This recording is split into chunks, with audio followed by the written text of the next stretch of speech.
seems to me like he is driven. Dale Earnhardt Jr., leader of the pack. Junior Nation is everywhere. Dale Earnhardt Jr. had the fastest time in yesterday's first practice session, but he doesn't need practice when it comes to being voted NASCAR's most popular driver. He's won that award for the last 11 years. He's won this race twice before, and a victory tonight will have Junior Nation beaming over the idea that he could win his second Daytona 500. Let's check in now with Chris Devoda. Well, Dale Earnhardt Jr. ended 2013 on a tear. I know you were glad to be back at the racetrack, especially with the momentum you guys ended 2013 with. Yeah, we had a great last few races there. Real happy with the way the car was running and how fast we were, and we didn't want the season to end. So just we did have a good off season, real charged up and ready to go. This is gonna be a fun night. Been ready for some racing, and here we are.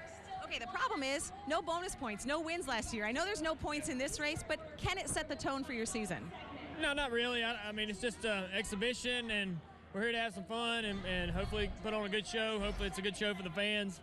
But other than that, you know, it's just you take a lot of pride in winning poles to get in this race, and I'm glad that they reverted back to let that being the way you get in. So it makes it just adds a little something to the race because it sure was missing a lot for a long time, and I think it means something now to be in this race, and you take a lot of pride in that. But this track will change so much over the next several days that this really won't help that much.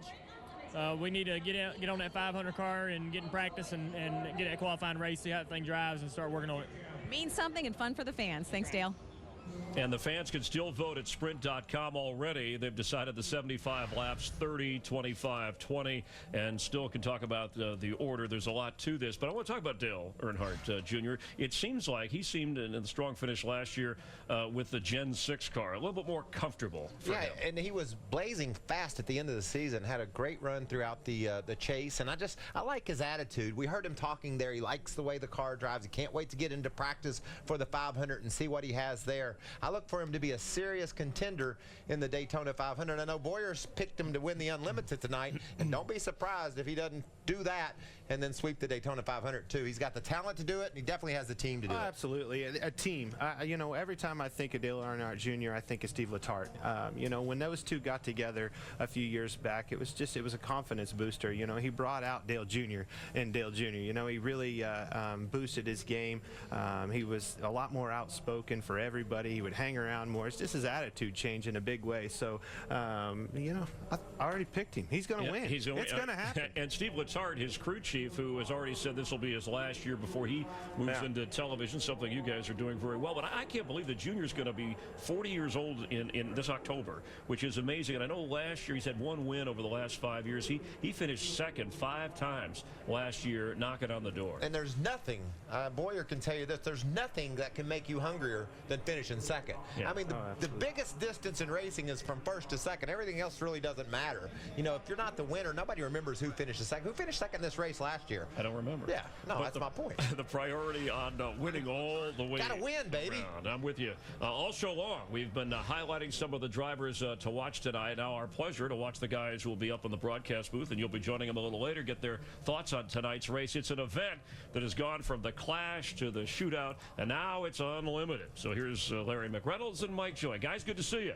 Good to be here, Chris. Like many great ideas in racing, this one, well, beer was involved in the creation of this race in 1979. Busch executive Monty Roberts said, let's run a big race with the fastest of the fast, a short race for big money.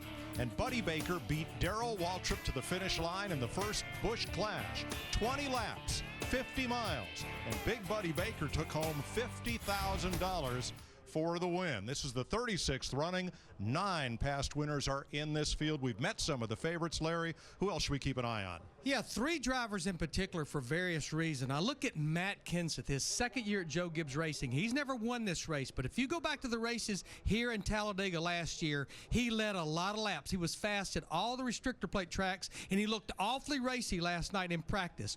Ryan Newman moving over to Richard Childress Racing here in 2014. They have been fast ever since they hit the racetrack. He's the only RC SCR driver that's in this field, and he looked awfully racy in that practice. Would love to add this race to that 2008 Daytona 500. But Mike, to me, the great unknown is Jimmy Johnson in that 48 car. He won this race in 2005. The reason I say the great unknown, 17 drivers drafted in practice. Jimmy Johnson, no drafting last night, single car run. So I'm anxious to see, regardless of where he starts, how he's going to be when he gets out there in a big pack. Well, one thing this race has not been is a great predictor of the Daytona 500. Only 5 times has the unlimited winner go on to victory in the 500. 4 different drivers did it. Dale Jarrett did it twice. Chris? Thanks, Mike, Larry. We appreciate it. And there are the drivers tonight being introduced, ready to put on a racing show of shows. And they will be unlimited. Michael Waltrip heading up to the booth. Clint Boyer will hang with me to watch the race with you, and we'll talk about it. It's the kickoff to the 2014 NASCAR season on the track with Fox Sports 1 straight ahead from Daytona. Here in Daytona, that's the Harvick family, Delana, Keelan, just like Dad, Kevin, anxious to start the season. Hit that button, get the cars going. We got to wait for the officials, sir, or the gentlemen or kids start your engines. Let's check in real quick with Steve Burns. I'm with Miss Sprint Cup, Brooke Warner. Brooke, this is an exciting night for the fans and Sprint. It really is. It's all about the fans tonight. The fans are designing this race. In fact, tons of votes have already been cast, and fans can still cast their votes at NASCAR.com or in that NASCAR mobile app. But Steve, I also want to tell you more about our family plan from Sprint. So here's how it works. The more lines you add, the more you save. Plus, we're doing individual billing, and your bill can be as low as $25 a month. So you and me, we can start a Sprint family. We can invite Larry, Krista, Mike, whoever. Our bill will be $25 a month. Sounds pretty cool, huh? Our own family. We're all family. Let's do it. Let's go. Chris is in the family as well. We're all in this together, and the Sprint Unlimited, the Sprint Cup champion. By the time we wind the season down, we're just getting the season started. And so let's talk about Jimmy Johnson, again, the guy to beat. But even tonight, he's won this race once before. And Matt Kenseth, a couple of guys worth watching, Clint. Oh, absolutely. I mean, and then don't forget the old man, Jeff Gordon, is in this thing. I mean, Jimmy, you won the 500 last year. Carl Edwards, cousin Carl, is plenty capable of getting the job done. You know, I see Kyle Busch. He's going to be a factor. You know he will be. So it's anybody's game. Anybody. I mean, Danica. You think she can get it done? She's in her Richard first, does. She's in her first Sprint Unlimited. We'll see what kind of personality transforms into a victory lane. We're ready. The crowd and those of you watching, let's head trackside for opening ceremonies in 2014. Ladies and gentlemen, at this time, please rise and remove your hats as the Mainland High School Junior ROTC presents our nation's colors. Please remain standing as Pastor Ronnie Barton from the First Baptist Church of South Daytona offers tonight's invocation. Let us pray. Our Almighty God, we thank you for this evening. We thank you for your love, your grace. Thank you for a beautiful night of racing. And Lord, we know that Daytona is rising with excitement, anticipation. We pray tonight for all the drivers and the pit crew for their safety. And may we have a great race as we start a new season. For it's in your Son's name we pray. Amen. Here to perform our national anthem, please welcome Chairman of the Board for Larry King Cardiac Foundation, Sean King.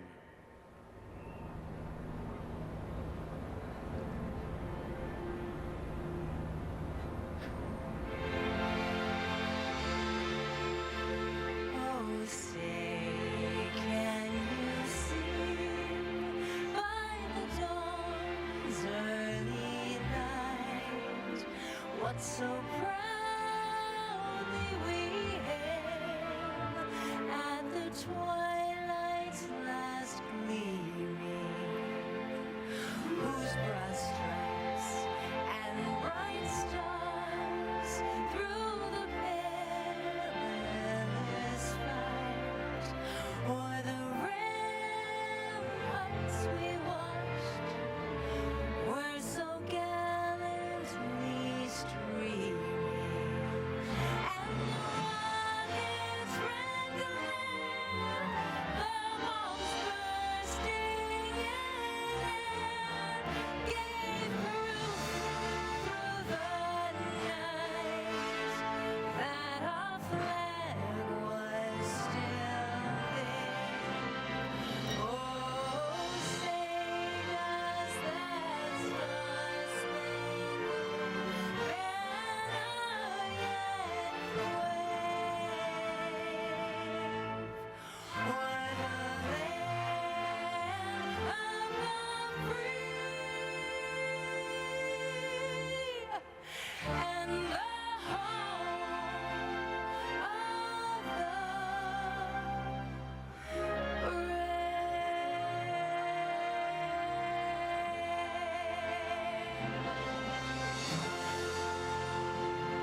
Let's hear it for Sean King and her performance. You can see it on the drivers' faces. They're ready to go. They'll hit nearly 200 miles an hour around the world-famous 2.5-mile high-speed track here in Daytona. 18 drivers, 75 laps, and the fans with a vote. The Sprint Unlimited.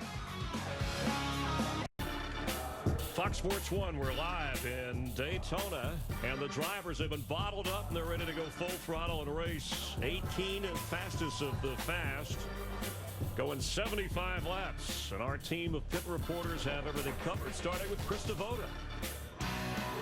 For the 6th time, Jimmy Johnson returns to Daytona as a defending champion. He's done that 6 times. He's only won this race once. Hard to find things that Jimmy Johnson hasn't done. That was 2005.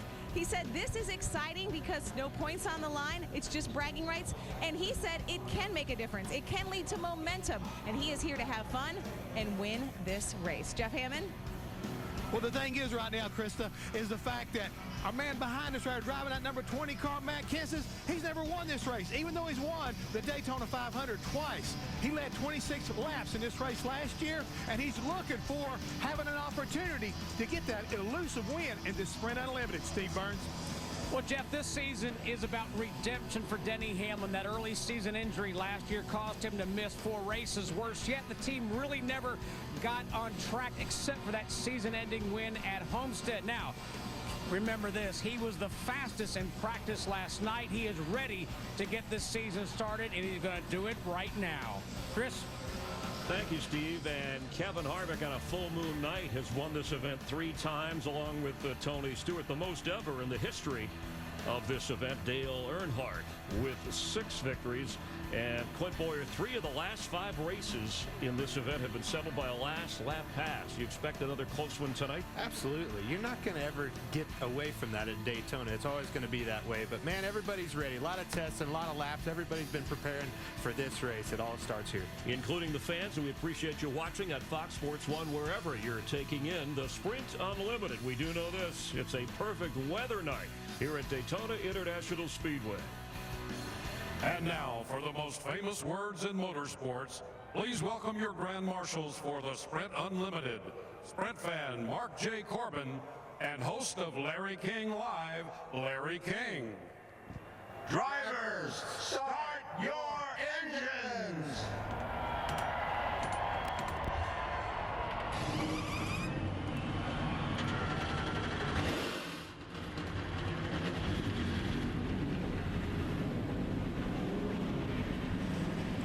There's that great noise we've been waiting all winter, and in some places through 3 feet of snow, to hear. Sprint Cup cars at the ready to race at Daytona. But how will they line up for this race tonight? Let's go trackside to Miss Sprint Cup. The engines are fired and the stars of the NASCAR Sprint Cup Series are ready to race. Now it's time to find out the starting order for tonight's race, which was voted on by you, the fans, receiving 41% of the votes. Tonight's starting order will be final practice speeds. Get these cars lined up so we can start the Sprint Unlimited. Your pole sitter is number 11, Denny Hamlin. Starting second tonight in the number 1, Jamie McMurray.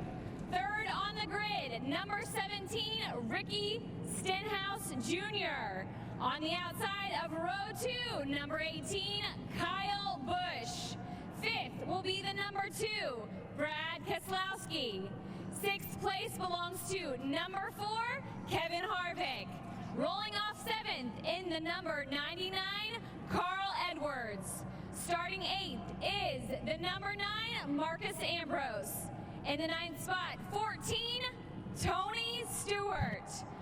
On the outside of row 5 is number 41, Kurt Busch. 11th on the grid tonight is number 22, Joey Logano. The 12th spot belongs to the number 10, Danica Patrick. 13th position on the starting grid is number 24, Jeff Gordon. Next up, in 14th is number 88, Dale Earnhardt Jr. Rolling off 15th is the number 32, Terry Labonte. In 16 is number 20, Matt Kenseth.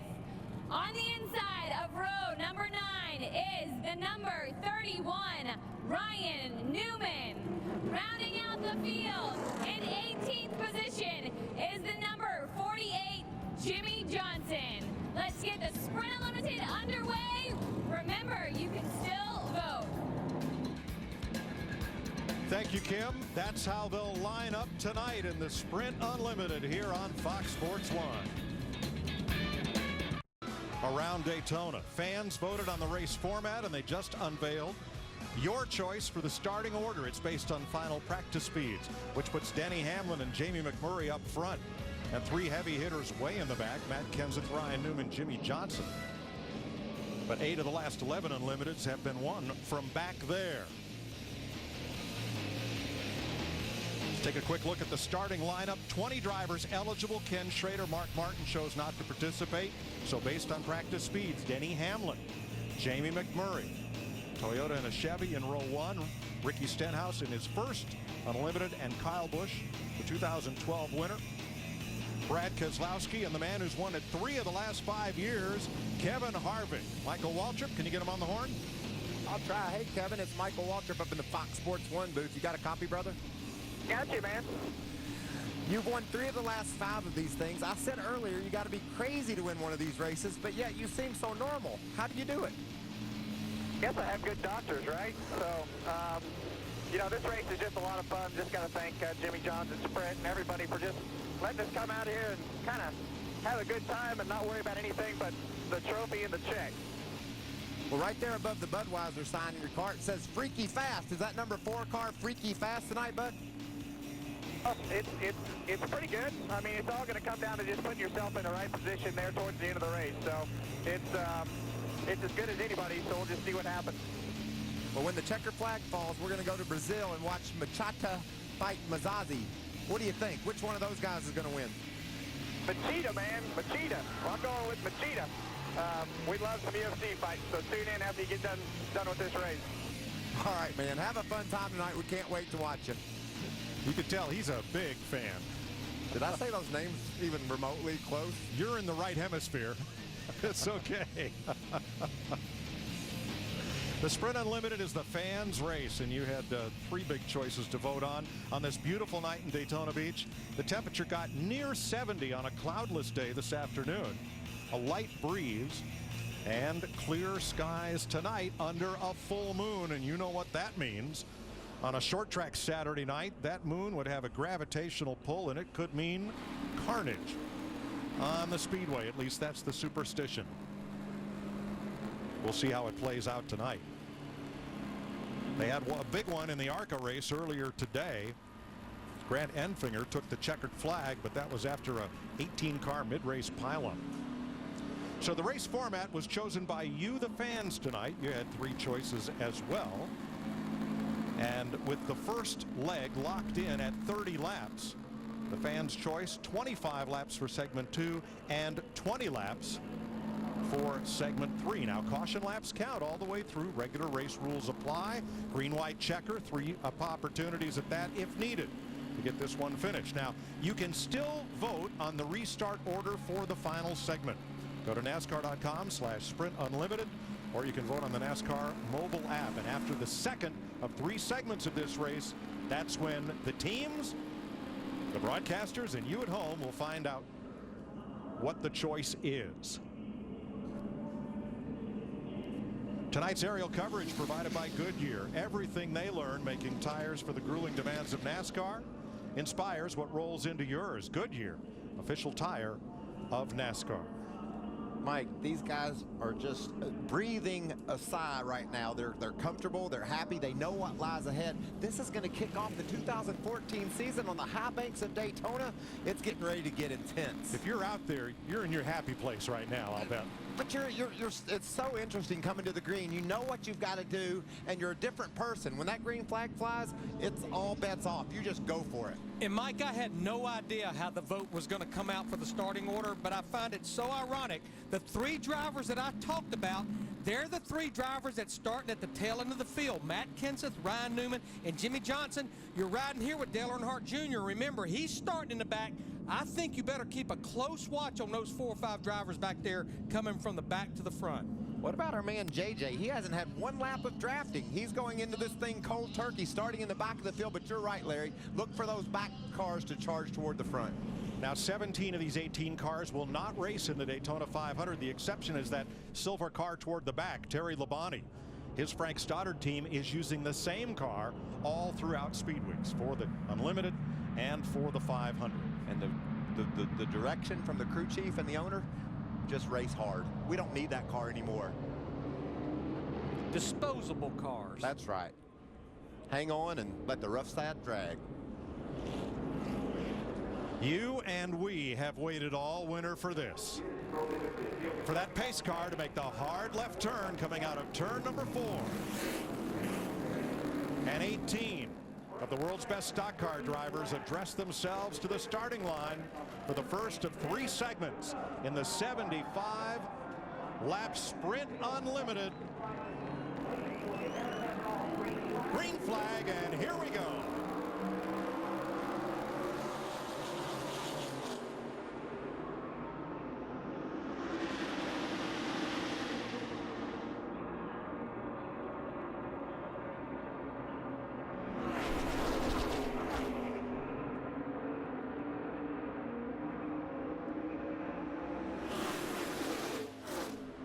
Hamlin, Stenhouse on point on the inside. McMurray leads the outside lane. How about 3 wide already? You saw Dale Jr. jump to the high side. Those cars in the back that we talked about being so fast aren't wasting any time trying to work their way to the front. Yeah, Dale Earnhardt Jr. in that white car, the 88. Matt Kenseth in the 20 right behind him, trying to make their way up on the high side, getting to the front. Busch comes down to the middle. Patrick right behind, and Johnson and Newman, the new driver of that 31. Denny Hamlin leads the first lap from the pole. Leaves a little room on the bottom as he picks up Stenhouse and Brad Keselowski. Looking for the front spot, not going to get it. Holds third on the inside. Hamlin going back and forth, bottom to top to the bottom to the top again in that number 11. That isn't going to work forever, Mike. He'll get these guys are going to get a run on him. That new spoiler on the back of the cars are making them very able to pull out and make passes and make moves, and they'll get Hamlin. Yeah, you saw Jamie McMurray in that one car trying to give Stenhouse in the 17 a push, but Stenhouse goes low. McMurray and Kyle Busch in the 18 stay to the outside. Now Stenhouse in the blue car has no help. Keselowski closing in on him, and when Hamlin went to the bottom, nobody went with him, and they're going to hang him out to dry. And Michael, we were talking about this earlier today. It's almost like if the drivers leave a little gap between them, that's when you can run the fastest in the draft. Yeah, we saw them trying to push each other in practice, and it just doesn't work. That was timed perfectly by Jamie McMurray and grabbed the lead at the stripe, by about 18 thousandths of a second. Don't look for the bump drafting you may have seen at Daytona in the past, because these cars seem to work best when there's a slight cushion of air between them. There's a lot of people that wondered, Mike, if these cars got lined up around the top of the speedway like we're seeing right now, can you drop to the bottom and make moves? Can you make it work on the bottom? Or will you just simply fall to the back? This is very interesting right now, early in this race, to see if anybody can move low and make some passes. Well, Denny Hamlin in that 11, our pole sitter, he finally falls in line all the way back in the 13th position. He lost that many spots in a lap and a half. The drivers who started on the outside lane have come to the front. McMurray started second. Kyle Busch is second, started fourth. Kevin Harvick is third. He started sixth. Marcus Ambrose started eighth. Kurt Busch 10th. And they are the top 5 right now. Brad Keselowski dips to the bottom. He didn't want to ride around and line up top. He goes to the bottom. Or excuse me, that's Tony Stewart. We know Tony's feeling racy. He's ready to be back in the car. And look at Hamlin. When he lost the lead, he fell all the way back to 13th in that number 11. That's Carl coming over to side draft Tony Stewart to pull his momentum down so that Tony couldn't complete that pass. He's going to try to squeeze down in front of Hamlin. Hamlin didn't let him do it. Didn't leave a lot of room there, did he? These boys are serious.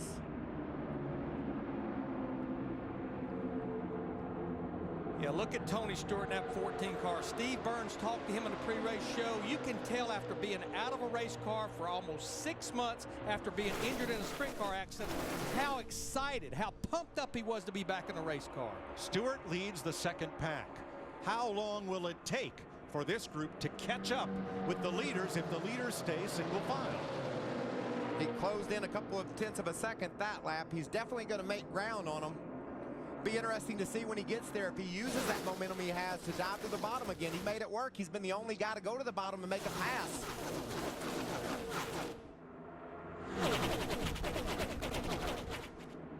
Working lap 6 of this first segment, which is 30 laps. Guess who's at the bottom again? Tony Stewart at 14. This man's used to racing 3 or 4 times a week. He hadn't raced in 6 months. He's not going to mess around, Larry. And just for a minute, Carl Edwards in the 99 dipped down there like he was going to try to help him. Now Stewart in the 14 gets back up to the high groove.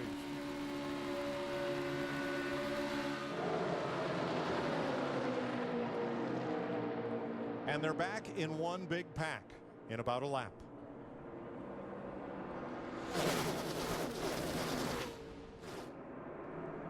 Danica Patrick in danger of losing the draft as they work out of turn 2.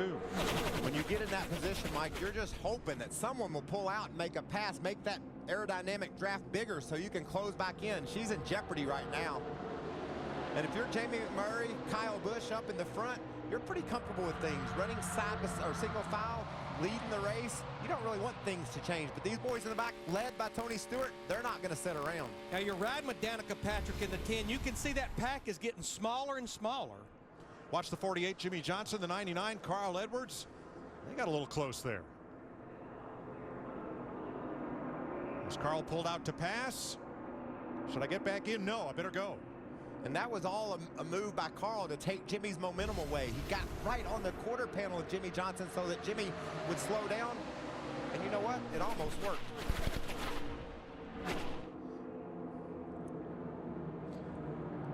Those two back at 12th and 11th.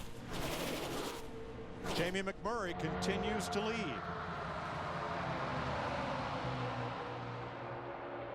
Back here at 8th place. Again, the pack seems to separate just a bit. Now, the last time NASCAR was at a restrictor plate track, Daytona and Talladega, the nation's 2 fastest speedways, McMurray went to victory lane.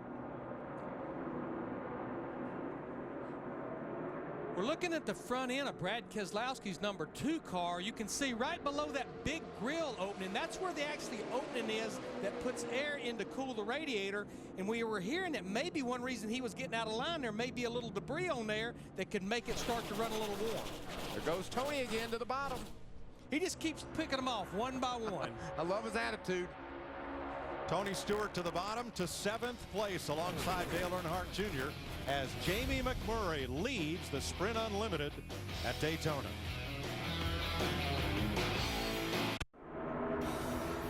Kyle Busch has taken the lead in the Sprint Unlimited.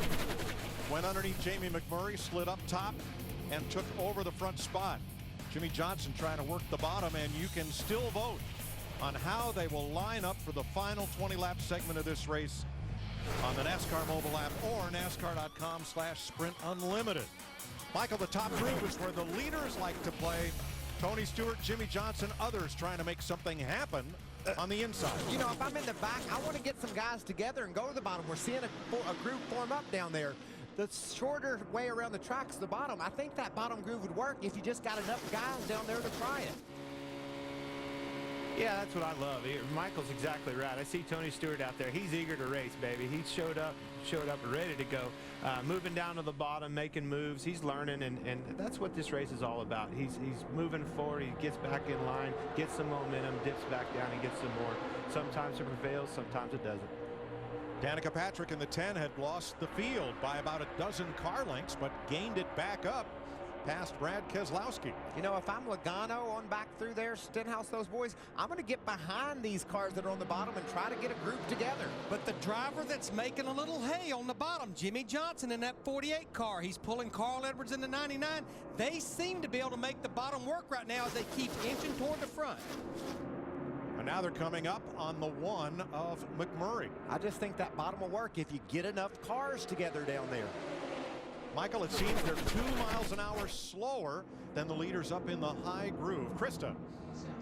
Jamie McMurray right now confused on why there's no the debris on his car. He's overheating. He was talking about 240, 250, 260, 275 on temperatures. The oil up to 300. The binoculars have been out up atop of the pit box trying to figure out if there's debris on the grill and if it's blown off. That's why you saw Kyle Busch go by and get out in front. They were trying to get some air on the front of the car there, just get that debris off of the grill. Yeah, as long as he was leading, there was no way that debris was going to come off the grill, so he wanted to get behind another driver, change the pressure on the nose, and the debris will come off. Now at the other end of this pack is Brad Keselowski. What's up with the deuce? Steve.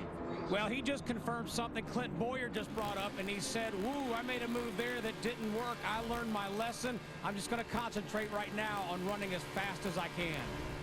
He's fallen to 16th, Tony Stewart 17th. And Terry Labonte has taken his Ford to the garage.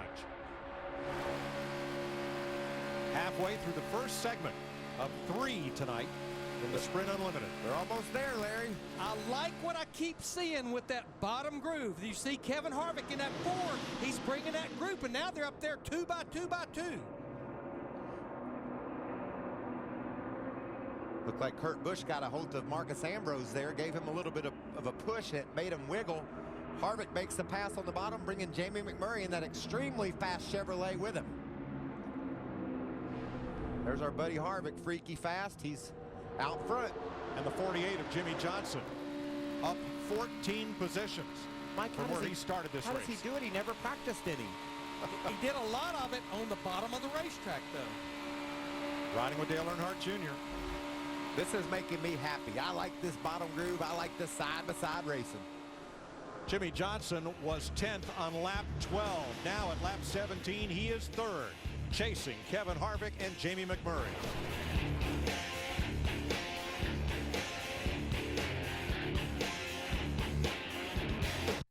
Behind Harvick and Johnson. Tomorrow, 1 p.m. on Fox, will set the front row for the Daytona 500. 49 drivers will time trial, hoping for a spot in the Great American Race. That's tomorrow, 1 p.m. Eastern on Fox. Look how things have shuffled around. Jamie Mack was in the top 3. He's last. Danica was 13th. She's up to 3rd. Tony Stewart just ran over 200 miles an hour, Mike. We're over 200 in this race. Jeff Hammond. Mike, you talk about Danica Patrick getting up to 3rd. During the off-season, after a great start here a year ago, sitting on the pole for the Daytona 500, she found herself 3rd on the final lap, wound up 8th. Her and her crew chief, Tony Gibson, during the off-season, watched a lot of in-car footage of that race to get her better acclimated to what to expect tonight's race. She told me during practice the other day she was looking so forward to getting a chance to take some of that knowledge she had already acquired through all that basically film study and put it to use tonight. So far, it seems like it's paying off. And Jeff, this makes sense because this is the same car she sat on the pole and finished 8th. And Krista, Jamie McMurray's on pit road. He is, and that overheating issue that we talked about, smoke coming out, debris all over the grill. They took tape off the grill, no tires, fuel only, but they did get that tape off the grill. Makes sense that he picked up the most debris, Larry. He was leading the race, and anything on the track went right on his grill. Look at Carl Edwards go high, making it 3 wide. That's the blue and white 99, way on the outside. Patrick comes up to cover the spot behind Johnson. And Denny Hamlin can't hold the lead against Kevin Harvick in the 4. The best drivers in the world is the reason why they can run 200 miles an hour in 3 wide and not crash. Not saying they won't, but they haven't yet. Jeff? Well, you know how these guys are running side by side and not crashing? Well, a lot of it has to do, Michael, you know, with your spotter. And for that 99 car, Jason Hedleski has been on that radio since the drop of the green flag, trying to get him up front. I mean, he has worked him high, he's worked him low. Carl has done nothing, just drive the wheels off this thing since the drop of the green flag. But keeping these guys out of trouble has a lot to do with the spotters. What about our buddy Denny Hamlin? He started on the pole, fell all the way back to last, and now he's fought his way all the way back to first. Tell me you can't pass at this racetrack. Ooh, a little contact there between Logano's yellow car and the orange and green machine of Patrick. She got loose, Mike. Yeah, we have 16 of our 18 drivers. You're looking at 16 drivers there running within 3/4 of a second each other as we're 25 laps into this race. You see Jamie McMurray right there. I think he's going to be okay. He may go a lap down, but we know we're going to get a caution in about 5 laps. He would get the free pass being the first and only driver a lap down. But he's looking in his mirror. It probably looks like a pack of hungry dogs coming at him. They're 3 wide behind him. Fastest lap of the race so far, Tony Stewart, 200.3 miles per hour. And that is one of the options that you can vote for to determine the starting lineup for the final segment is fastest lap of the race. This is the fastest of the fast. Pole winners from 2013. These guys and girls can really lay the hammer down. And right now, Tony Stewart's the fastest of them all. Another option is most laps led in the first 2 segments. And you saw the tally there. Looking at Danica Patrick there, sitting up there in the 6th position. Jeff Hammond was just doing a report on her. And remember, about 15 laps ago, she just about had completely lost the lead pack. Those guys got to mixing it up, getting side by side, and she was able to pull them back in. That's the advantage of that bigger rear spoiler on the back. It opens a bigger hole in the air, and she took advantage of it. 3 laps left in this first of 3 segments tonight.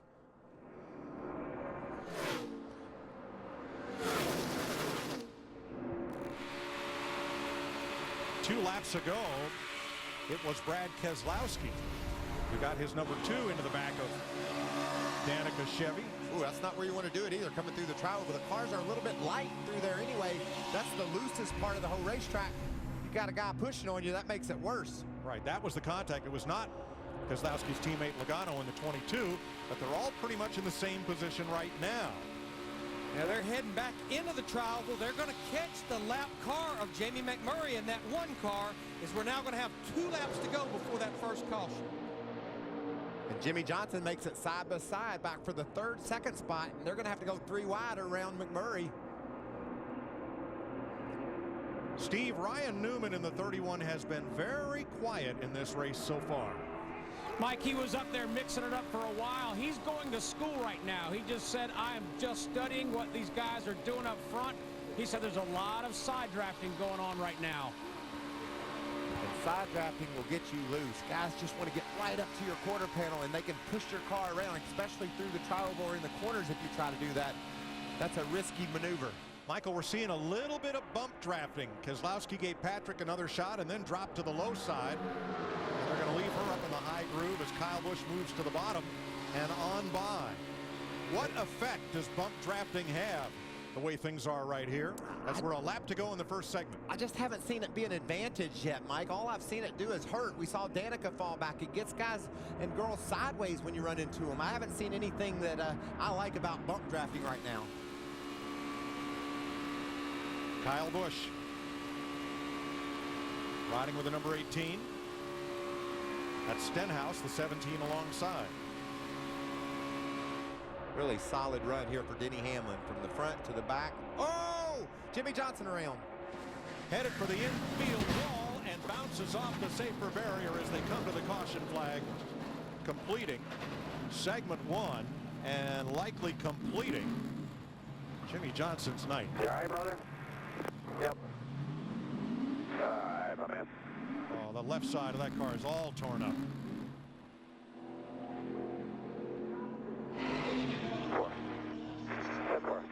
You're okay though, right? Yep. Johnson puts the window net down, a signal to safety officials that he is okay. Mike, let's have a look. You asked the question, does bump drafting help? It looks like Harvick gets a good run right up on the back of Johnson. Does he get into him at all, or does Jimmy just slide up the track and get loose? It was really hard to tell from that angle right there. It looked possibly like he just had maybe got a little bit of a push in the front end, went up the track just a bit. Let's see if we can tell.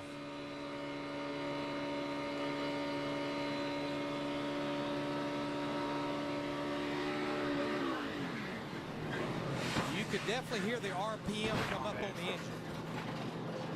I don't know if that's when the tires broke loose or when he got hit on the back. Steve? Hey, I just wanted to update Kevin Harvick, Mike. He said that was a lesson learned for me. He said the 48 tried to pull up, and he just got loose. It appeared that way. It felt like he just moved up the hill, and when he maybe tried to come back down, it spun around. Let's see if we can look out of Kevin's car.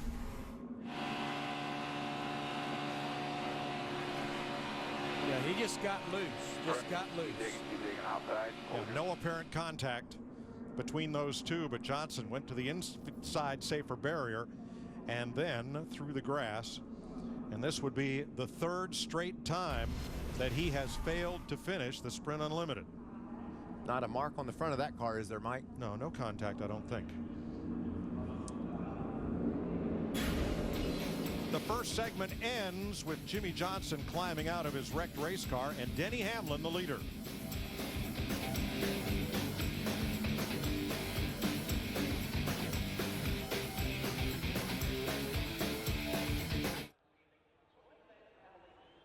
Caution flag to end segment one. Johnson got loose, hit the safer barrier on the inside, and then slid out into the infield grass. Now, pit road is open. Well, they have to pit, Mike, because the pit window is only 40 to 45 laps. You'd have to go a lot further than that, Steve Burns. Well, Larry, here's the deal for Kevin Harvick in the 4. He's just going to get 2 tires and a chassis adjustment. Meanwhile, Denny Hamlin's crew chief, Darian Grubb, said, if we take 4, can you get through the field? Denny said, oh, yeah, Jeff Hammond. Yeah, right now for the 99 car, Carl Edwards, they're going to go 4 tires, Steve, make a little adjustment and add some pace to the front nose of it, Krista. The first pit stop called for crew chief Daniel Canas. His driver, Kurt Busch, says the car is not bad. 4 tires and a slight adjustment. You can see right there, Brad Keselowski and Jeff Gordon's team, they elected to do fuel only in that 2 and that 24 car. Varying strategies there. 4 tires for some guys, 2 for others, and fuel only. Big choice to make there. Tires or track position?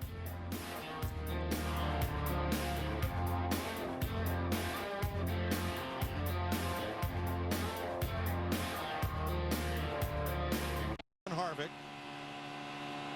You can see Johnson goes high and then turns left. On board the 48.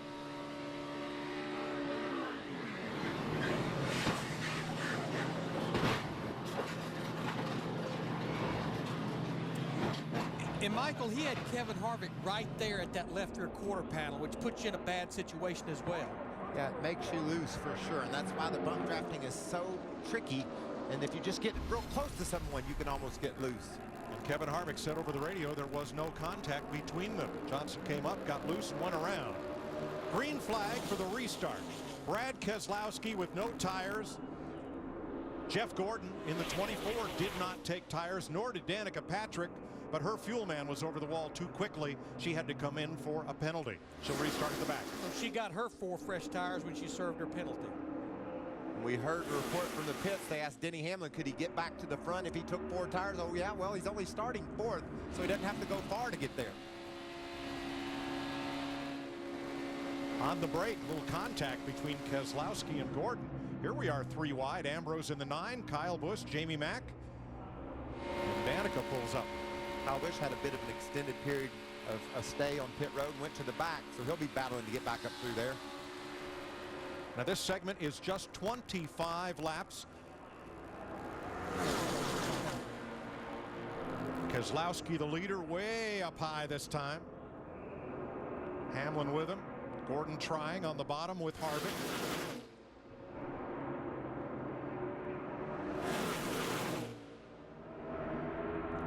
It's like right now, Brad Keselowski in that 2, he keeps searching which line should I be in front of.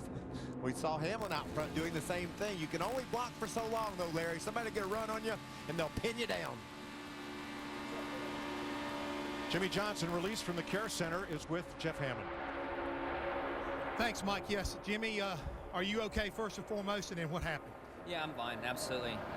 Racing hard with the, trying to find a way by the 11, and the transition off of 4 there, the back of the car got light, and the car just kind of did a slow, lazy spin and lost the back of it. So I was trying to set up a pass on the 11 and work in the air, and in the end ended up kind of getting turned around there up off of 4. Better luck next week? Yep, you got it. Tells you how tricky this stuff is, Mike. At 200 miles an hour, 6-time champion, just tried to make a move to the high side, and his car got loose, and around he went. This has not been his race. He won it in 2005, but 3 straight DNFs here for Jimmie Johnson in the Sprint Unlimited.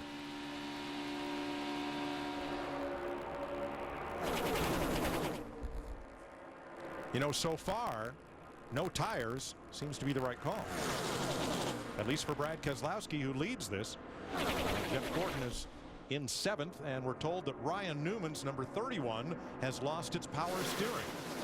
He's a big dude. He can wrestle that thing for a sprint race tonight. I don't know, Larry, I don't know about this no tire decision. I think that we've seen cars just on the edge of loose enough to where I'd like to have fresh tires right now, so that maybe on the next stop I can just get my 2 and be happy with my car. Yeah, I think that's the key, Michael, because I think no matter what, whether it's the fan vote for a mandatory 2-tire stop for that last segment, getting 4 tires there made sense. I don't know that there's speed in it, but it's just going to let you as a driver be able to maneuver your car better. You got to be aggressive. We've seen these guys all over each other, very aggressive racing, and if your car isn't handling well, you try to make one of those moves, around she'll go. But what I like most about the race we're seeing tonight is you can pull up and pass. Whether it's up top or down low, as Denny Hamlin in the 11's doing right now for the lead. Remember that extended stay on pit road I told you about with Kyle Busch? He's already raced his way all the way to the top 4 as well. Those Joe Gibbs racing cars, 2, 3, and 4 right now. Pow, that was a love tap from Kyle Busch to Brad Keselowski, who lost a lot of momentum somehow at the end of the straightaway. But think about Jimmy McMurray in that 1 car. He got the free pass on that caution, and he got such a run off turn 2 the last time. He actually had to back up and almost stack the entire outside. Oh, around goes Kenseth. And up into Tony Stewart, and cars are in the wall hard. You see Carl Edwards there in the 99, Matt Kenseth in the 20. Danica hadn't hit anything, and then her right front was hit by Ricky Stenhouse Jr. late in that crash. Stewart's car is hit hard against the wall. That's Jeff Gordon wedged in there too, isn't it, Mike? It is. Big crash. Matt Kenseth going around that's triggered all this. Remember that Stewart, who's moving around in the car, recuperating from that hard leg injury from 6 months ago. Kurt Busch is the 3rd car in that pile. There goes Carl Edwards and what's left of his Ford. And Matt Kenseth is able to drive away, but with major damage. So too Danica Patrick, who spun and had it missed. All right, so there's Stewart, Gordon, and Kurt Busch. Jeff Gordon climbs out. He's okay. Kurt Busch climbs out. And Stewart's being helped from his car. Yeah, Tony has trouble getting in and out of his car under normal circumstances, so I'm sure he's just taking his time. Remember in pre-race, Stewart said he installed a knee knocker off the steering column to help protect his legs. Good thing. And Tony's out of the car, completely under his own power, and that is a huge relief. It is that. Oh boy. She went spinning through that crash, Mike, and hadn't hit a thing. But as they came out of the tri-oval, Stenhouse Jr. drove into the side of her. Let's have a look from the Goodyear blimp first. All right, here's Matt Kenseth right there in the 20 car. Joey Logano on the inside. Kyle Busch is the yellow car on the outside.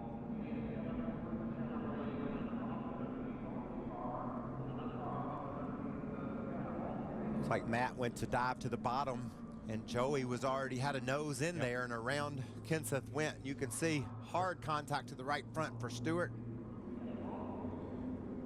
Edwards gets the right front of Stewart's car. That tips it into the wall.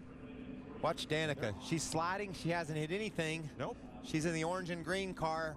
She thinks, I've got this baby missed. But Stenhouse Jr. comes Oh, my goodness.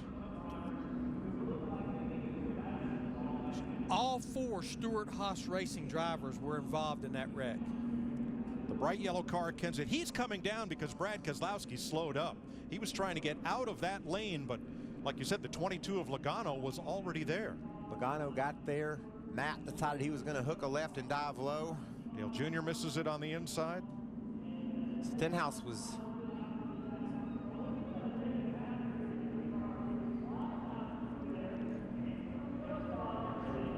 Stenhouse was in the first crash. I don't think he had any steering, Larry, when he got to Danica. To the wall. All good. Yellow's out, yellow's out, yellow's out. Wave them off. Big wreck behind you. That's what you want to hear from your spotter. If there's going to be a big wreck, it's behind you. You can see Ricky had been into the wall on the outside, and he's just helpless. No steering in that car. And that makes better sense because what I saw in the first replay, it's like he never slowed down. Maybe no steering, maybe no brakes, maybe neither one. At 194 miles per hour, Keselowski suddenly slows about 3 miles an hour, and Kenseth tries to get away from it. Just wanted to fill that hole on the bottom, but the hole filled itself. Yeah, Joey Logano in the 22 was all the way against the double yellow line. That's just a tough break for Danica. She lost control and was going to be just fine. And well, she tried to go to the inside, but Carl was there, so she juked to the outside, and the car got away from her.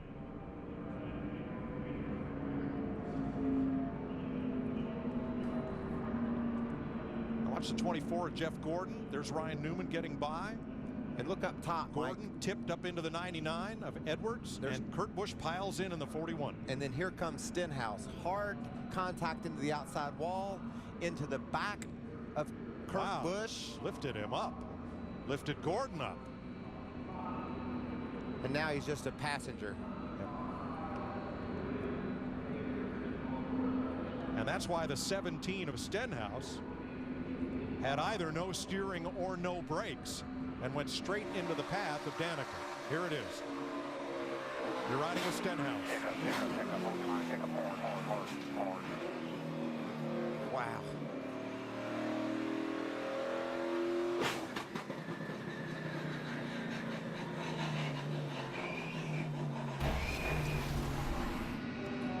Carl Edwards out of the race. Steve Burns. And Carl has had a chance to look at the replays a couple of times, and there's not much to do but, I guess, laugh. That's awfully expensive fun, but it is fun. Everybody's having a good time. If you can look here, the Krylon's not even scratched, so the Krylon worked. But it's a mess besides that. Other than that, I mean, the deck lid looks good. The rest of it's pretty torn up. I did learn a bunch, though, and that's the key to this race. Even though we got a torn-up race car, the guys worked really hard on it, and it's a shame. We learned a bunch, had some fun. I think we're better in a better position for the qualifying race than the 500. Carl, you looked at the replays a bunch of times. What did you think when you saw it? I don't know. It's too bad, but it looked like Matt just pulled down in front of Joey there. The way we're racing out there, I mean, things like that are going to happen. He's good, and he's good enough to know that he did that too. I think he already said he did it. So, hell, it's racing. I mean, we're going hard, and that's what tonight was about. It's about checkers or wreckers, and we ended up with the latter. All right, thanks, bud. All right, thanks. All right, behind the pace car, the remaining cars are being pulled down pit road. They will park in their pit stalls, and repairs will be allowed. Huge break for Ryan Newman. We got a report that he had power steering issues. A 6-car jam session in the Sprint Unlimited.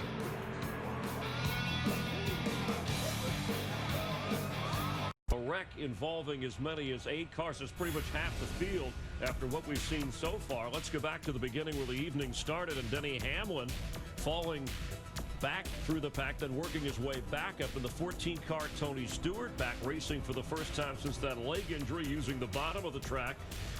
And then on lap 23, again in the first 30-lap segment here of the Sprint Unlimited, Jamie McMurray with some overheating problems. And as we came to the end of that first segment, Jimmy Johnson gets loose and hits the wall. Denny Hamlin leading that segment. Jimmy Johnson was okay. And then here in the second segment, we're on the 6th lap of the second segment, scheduled for 25. Matt Kenseth involved all of these Stewart-Haas cars. Huge wreck, huge wreck. You know, just simply, side drafting. We're seeing a lot of crazy things right now. He just flat moved down. They saw it run coming. The cars are actually sucking up faster than what I've seen in my previous experiences. So, I think it happened a little bit quicker than he thought it was going to. Obviously thought he had a hole to get in, and it wasn't there. But I'm glad everybody's okay, obviously. But, man, as a fan, we're getting our money's worth right now. Well, and you said at the start on the pre-race show that disposable cars tonight, that's what we've seen. We just disposed of a lot of them. And thankfully, everyone is okay, including Matt Kenseth, who's with Steve Burns. Yeah, just out of the transporter, Matt, you've had a chance to look at the replays. Tell us what happened from your vantage point. Yeah, the replay tells a lot more than I knew before I saw it. So, honestly, I had no idea anybody was inside of me or had that run. And I was watching my mirror, but I was also watching Denny, and I was, hindsight, probably too focused on trying to help my teammate there. I probably just should have stayed in the top lane and kept going. But anyway, I was just kind of easing my way down there, and had no idea Joey was that close to me, and our cars got hooked together. So. I feel bad all those cars got wrecked. It's not the way you want to start a season for sure. Yeah. Matt, did the two slow down in front of you, or were you trying to avoid him?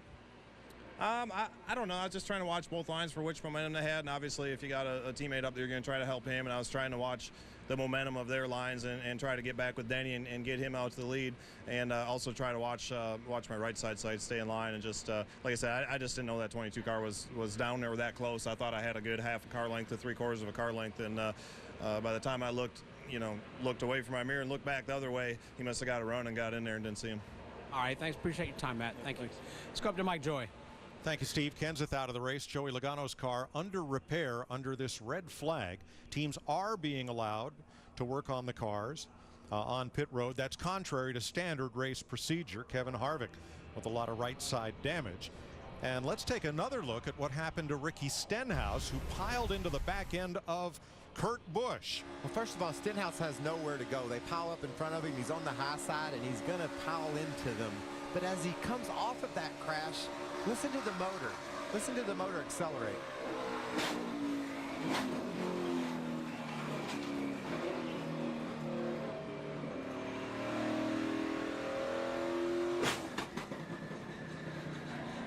I don't believe he could see where he was going, Mike. I think his hood got bent up. Watch his eyeballs as he tries to see out the front of the car after this crash.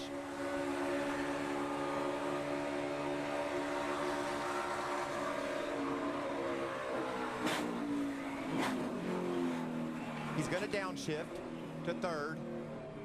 Looking out the top. Can't see. He actually looked down right there, though, for a minute. And we heard from Danica Patrick on this one. I had a save. You did a hell of a job. You did a hell of a job there. You okay? I'm fine, and I'm pissed that I don't get to finish the race. 10-4. Did a nice job getting back up there, though. Good job there. She certainly had a strong run. She drove that car to the top 5 and was running up front. Yes. It's a shame when you get knocked out. Jeff Hammond? Yeah, down here with Jeff Gordon, just came out of the Infield Care Center. From your vantage point, what happened out there? Pretty wild. Yeah, it was wild. It was pretty interesting. The race started off really calm. I was quite surprised, and then all of a sudden, business started picking up. And I couldn't see anything. I was behind Tony. I knew that they just started stacking up. I mean, it looks like the closing rate with a little bit of extra added spoiler in the back of these cars is pretty severe. So maybe Matt just misjudged how quick that 22 was coming up on him, and just kind of changed lanes a little bit too quick there. But I'm glad everybody's all right. I believe everybody's all right, and pretty nasty wreck. And unfortunately, our drive-in Hunger Chevrolet is tore up again, and we'll start looking forward to tomorrow qualifying and next week. Thanks for your time. Yeah, let's reiterate, all the drivers involved are okay. We were concerned for Tony Stewart recovering from that leg injury, but he climbed out of that car and walked away under his own power. Matt Kenseth turns it around, and 7 pile up. We're back here in Daytona. Only 6 drivers have not had issues tonight. Let's check in with Jeff Hamlin, one driver, the 3-time champ who has had, Tony Stewart. Jeff? Yeah, Chris, he actually walked out on his own power. Tony Stewart, I know you're all right, but you come out here and we started telling jokes. What happened out there? You've been watching the replay. From the replay, I don't know whether the 20 came down or the 22 got into. Yeah, that shows it right there. You just got to protect your spot. I mean, I've always said I'm not a big fan of blocking, but unfortunately it's what you have to do. And it seemed like tonight it was a little easier to get stalled out. So if you got track position, you had to protect it. So just needed a couple more inches here and there, and we would have got out of that. But it was, you hate to have that happen. I was trying to figure out how our 10 car got caught up in it, but said you got hit the last minute. But just part of it. I mean, we're back at Daytona. How do you feel after this situation? Out there racing, and how's the leg feel right at the moment? I was a little nervous about it because I knew we were probably going to hit nose first there, but it doesn't feel bad at all. I don't have any pain, so we'll see when the adrenaline wears off what we got here in about an hour. But so far everything feels really good. I'm pretty happy with it. He's ready to go, Chris, even for next week's Daytona 500. Got a lot of action following us tonight. A middleweight title challenger will emerge from Brazil. Let's check in right now with Mike Hill and crew. Appreciate that, guys. UFC Fight Night, Machida versus Mousasi about to go down from beautiful Jaraguá do Sul, Brazil. But we're here in our Los Angeles studio to break it all down. Mike Hill, besides Brian Stan and Dominic Cruz. Let's talk about the main event. And fellas, tell me why I should be excited about this one. Well, look, you got 2 of the most elite strikers in the middleweight division, and there's a lot on the line tonight. An impressive victory by either guy can set them up for a title shot. This is going to be a lot of fun to watch. Man, if you want to watch a fun fight, watch this fight because of finishes. We're talking these guys have over 40 finishes in their career together. If you add it up, that's over 40 finishes these guys have. So somebody's going to sleep in this fight or getting submitted, and that's all there is to it. It's going to be a good one, so watch. UFC Fight Night begins immediately after the race right here on Fox Sports 1. But for right now, let's go back to the crew in Daytona. Yeah, Mike, a fight to survive, and we have cars back on the track here in the second segment of the Sprint Unlimited, and we only have basically 8 drivers surviving in this so far. Let's check in back with Jeff Hammond. Yeah, Chris, this time I caught up with Ricky Stenhouse Jr., and you're one of the victims in that latest crash right there. And Tony Stewart asked the question, what happened to my 10 car? And I think you can maybe explain that to us, or at least shed a little light on it. I mean, I got to watch the replay, but all I know is I hit something really hard there, and it obviously was her. I found out when I got back to the info care center here that I couldn't stop, couldn't see. I tried to look over the hood, and then all of a sudden I hit something really hard, and it was obviously her sitting sideways, and then just really destroyed her car. I think, heck, she would have been all right if I wouldn't have hit her. So that was not good. But I just don't think that Jack has nationwide insurance on these cars. Maybe I don't know if we can get them on race cars or not, but that would be a good policy to get for us. We tore up a lot tonight. Mike, even though things are kind of serious out there on the racetrack, a little bit of, I guess you might have a little bit of fun after the fact down here from the Infield Care Center. Good thing Valentine's Day was yesterday for those two. Tonight, not so good under a full moon Saturday night in Daytona. Aerial coverage provided by Goodyear. Everything they learn making tires for the grueling demands of NASCAR inspires what rolls into yours. Goodyear, official tire of NASCAR. So it's Speedway Saturday night under a full moon. Clint, what are you seeing? I mean, this action has been intense. There's 9 cars, and I can't pick a favorite. Any one of those 9 cars can use this draft, use these runs we've seen them get in order to win this race. Is that what you're seeing? I just told my people on Twitter, readjust your picks. So we got new cars to root for now. But you know what I'm seeing is the old school bump draft and having a fast car to get to the front. That's not the case anymore. Perfecting the side draft, slowing the momentum down from the car to your inside, the outside, using that to your advantage. That's the key to success right now is what I'm seeing. I know you're real disappointed you weren't in this race tonight. Do you feel differently now that you saw what just happened? Well, it depends. If I was still out there right now, I'd still be thinking, I'm bummed out. But after that wreck, it was pretty big. I wouldn't want to be Stenhouse right now, put it that way. I'll tell you what, give a call to Rodney Childers and Kevin Harvick's team. That car was involved in that wreck. He's out there. He's on the lead lap, as well as Ryan Newman's team and a 31 Luke Lambert. Looks like they maybe repaired that power steering problem. Half the field is gone with 10 laps complete. 11 now in the second of 3 segments. We're back under green. And anyone in the other half can win this thing. Denny Hamlin, Brad Keselowski as they run through the speedy dry. Kyle Busch, Logano, and Earnhardt. I think the 2 fastest cars that I've seen tonight are Kyle Busch and Denny. They're lined up on the inside, bumper to bumper. They're teammates, and those cars have been really strong. Both of them have gone from the back to the front, and that's the key to being successful at Daytona. Anybody can run out front, but can you get through the field? And then you have the Penske teammates on the outside there. Brad Keselowski in the 2, Joey Logano in the 22. And if they've got that power steering fixed on Newman's car, he's been fast all throughout practice. He could become a factor. But Michael, a big concern for me is the closing rate of one car to another. Joey Logano jumped into that spot to where Matt Kenseth didn't know he was there, and it seems that cars are catching and moving very quickly one to the other. Don't you love it? That's what we're after. We want to see these guys mix it up. They will get used to the closing rate. This is the first time they've been on the track with these new rules, and so they've got to learn on the fly, and that's exactly what they're doing. And that's why the action has been so intense, because of the closing rates. Well, 9 cars have been put through the blender already here tonight. 9 remain. Keselowski and Hamlin still side by side. Jeff Hammond. Thanks, Mike. Danica Patrick, your first Sprint Unlimited. Well, what'd you think?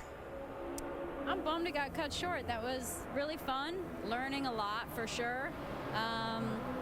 Bum for the team, bum for GoDaddy, but it was a good warm-up for me. It was good to just get familiar with all the little things again, and closing rates and runs and rearview mirror and where everybody's at, and getting bumped and hanging on to it and all those sorts of things. But it would have been fun to be out there and be one of the last 9 cars, or make it 10, but we were close.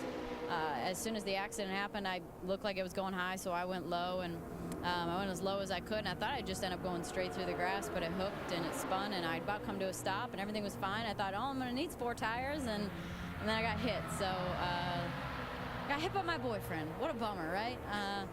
But his hood was up, and he couldn't see anything. So, yeah, not the way I wanted it to go at all. Well, good luck tomorrow in qualifying. Thanks, Jeff. Kevin Harvick has lost the draft as Keselowski tries to hold station. That speedy dry they're kicking up there down toward turn number 1. Not somebody's engine going up in smoke. There's the variation in the speeds as Keselowski 4 to 5 miles an hour faster right there than Hamlin, and now has a little help. And that just goes back and forth, doesn't it? That's what the side drafting is all about. You take someone's momentum away. Look at Joey Logano drop to the bottom. These guys are just really trying to figure out how to make moves. Logano around Keselowski for the lead. Here comes the Gibbs teammates of Busch and Hamlin trying to push back up there. We wouldn't have seen this a year ago, Mike. With this few of cars, they wouldn't be able to be racing like this. This is good. New leader. Middletown, Connecticut's Joey Logano in the 22. Krista. Mike, at some point, look for Dale Earnhardt Jr. in the 88 to hook up with Jamie McMurray in the 1. Dale came on the radio to talk to his spotter, TJ Majors, and said, help me find my teammate. TJ said, they're both gone. He said, nope, Jamie McMurray. He's my teammate, at least for the rest of the night.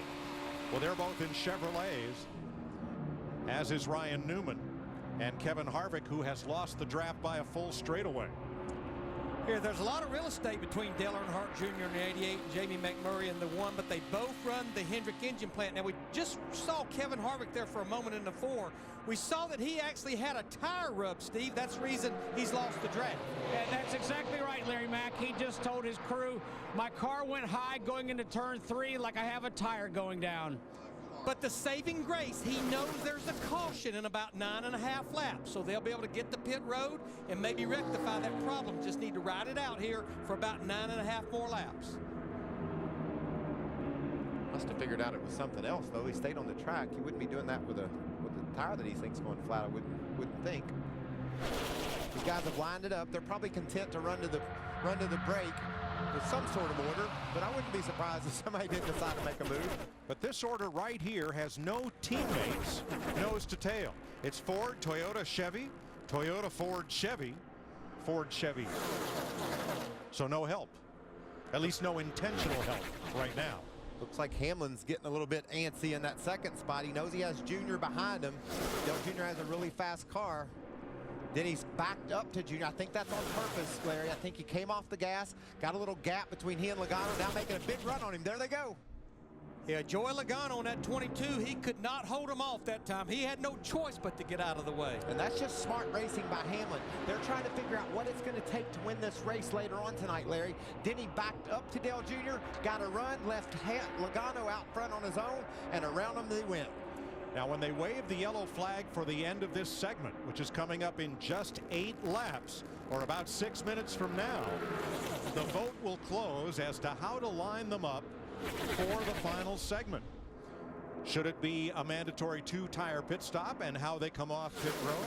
Should it be the fastest lap of the race, or should it be the most laps led to determine the restart order for the final 20 laps? You can vote now at NASCAR.com. I've been politicking on my Twitter to make it the pit stop. I want to see these pit crew guys get involved in this baby.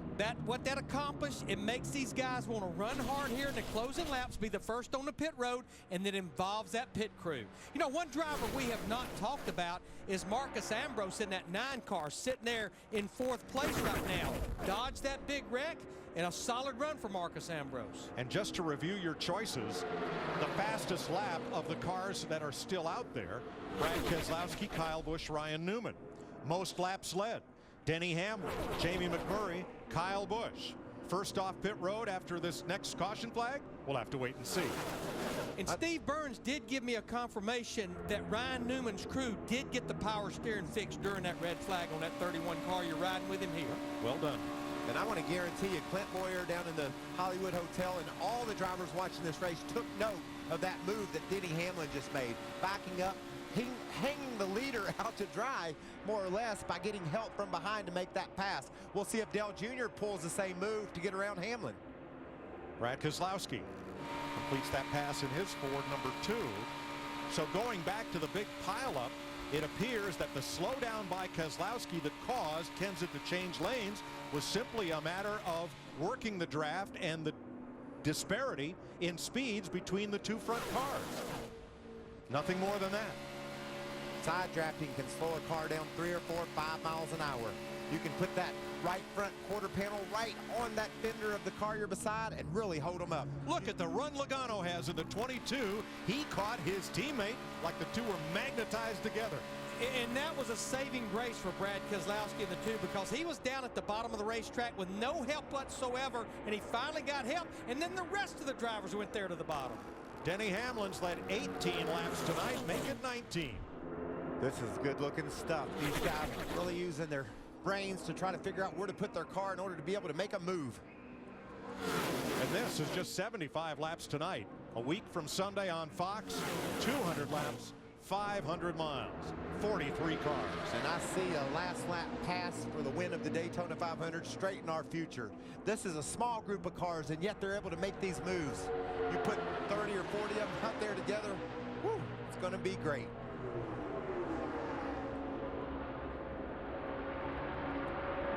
I know we've talked a lot about Denny Hamlin in the 11, Brad Keselowski in the 2, but Dale Earnhardt Jr. in that 88. You better not take your eye off of him. His hot streak continues. He ended the season last year on a roll, and here he sets again, starting 14, in a position to win another race. Junior had 2 poles in 2013 to earn his way into the Sprint Unlimited, a race that he has won twice so far. Michael, look at Dale Earnhardt Jr. He was looking in the rearview mirror as much as he was looking out the windshield. I wish we could have a camera that would follow the driver's eyes. You look behind you more than you look out front. You assume what's going on ahead of you. You can't assume what's going on behind you. Your peripheral vision can catch what's out front. You got to look out back, and these guys' eyeballs are going back and forth 100 times a second. 3 laps to the caution flag. Might have been a little contact between Newman's 31 and Ambrose in the 9 as they came through the tri-oval. Look at him. Okay, maybe not 100 a second, but a bunch. Dale Earnhardt Jr. Look ahead, look to the mirror. Look ahead, look to the mirror. Repeat. But, Mike, you're right. The same thing almost happened with Marcus Ambrose and Ryan Newman that happened to Matt Kenseth and Joey Logano that caused that big wreck. And you see that big run that Kyle got to the outside and Marcus to the bottom? That's because Dale was backing up away from Hamlin. It caused those guys to sort of stack up. They took the opportunity to make a move to the outside and inside of Logano, and look at the result. Joey Logano's 22. Got caught in what Darrell Waltrip likes to call the sucker hole. Right in the middle, and back you go. And DW, glad you're recuperating from gallbladder surgery. We'll see you here in Daytona next week. And we want to wish Matt Yoakum a quick recovery as well. From back surgery, he'll be with us on Thursday. This is when things are going to pick up. It's really risky if you're Dale Jr. to try to back up to Keselowski if he decides to make the move on you. But that's what you have to do if you want to make the pass. You got to get away from Hamlin so you get some momentum. If the fans vote for a 2-tire mandatory pit stop, the best chance to be first off of pit road is to be first onto pit road. That's why this next lap is important. And I think regardless of the fan vote, I think with this few drivers, strategy will be all over the place for that 20-lap run. Maybe right side tires, left side tires. Wouldn't be surprised to see teams go ahead and change 4 tires. Hamlin, Earnhardt, Keselowski. Single file with Kyle Busch, and that's Ryan Newman all alone on the inside. There it is. A lot of jostling. Here goes Brad, and it's Hamlin to block. Yeah, Denny Hamlin in 11 got down in front of Brad Keselowski just in the nick of time. And they said so long to Dale Jr., who jumps back in line in 7th. Jr. tried to make the move, but Hamlin shut the door, and that opened the door for Brad Keselowski, but they can't do anything with Hamlin. Denny Hamlin comes to the line. He is the leader at the end of segment 2. Kyle Busch, Brad Keselowski, McMurray, and Ambrose, and the caution is out. Will they have to make a pit stop? How will they line up for the final 20-lap segment? Does the pace car have a good shot at it tonight? And the first car off pit road will lead them back to the green. Yes, I love that. And I know there's a bunch of men down there on pit road that love it too. They're going to make a difference in this race. Thanks to all the fans who voted, and thanks to Sprint for making the Sprint Unlimited your race. You decide how the race is run tonight.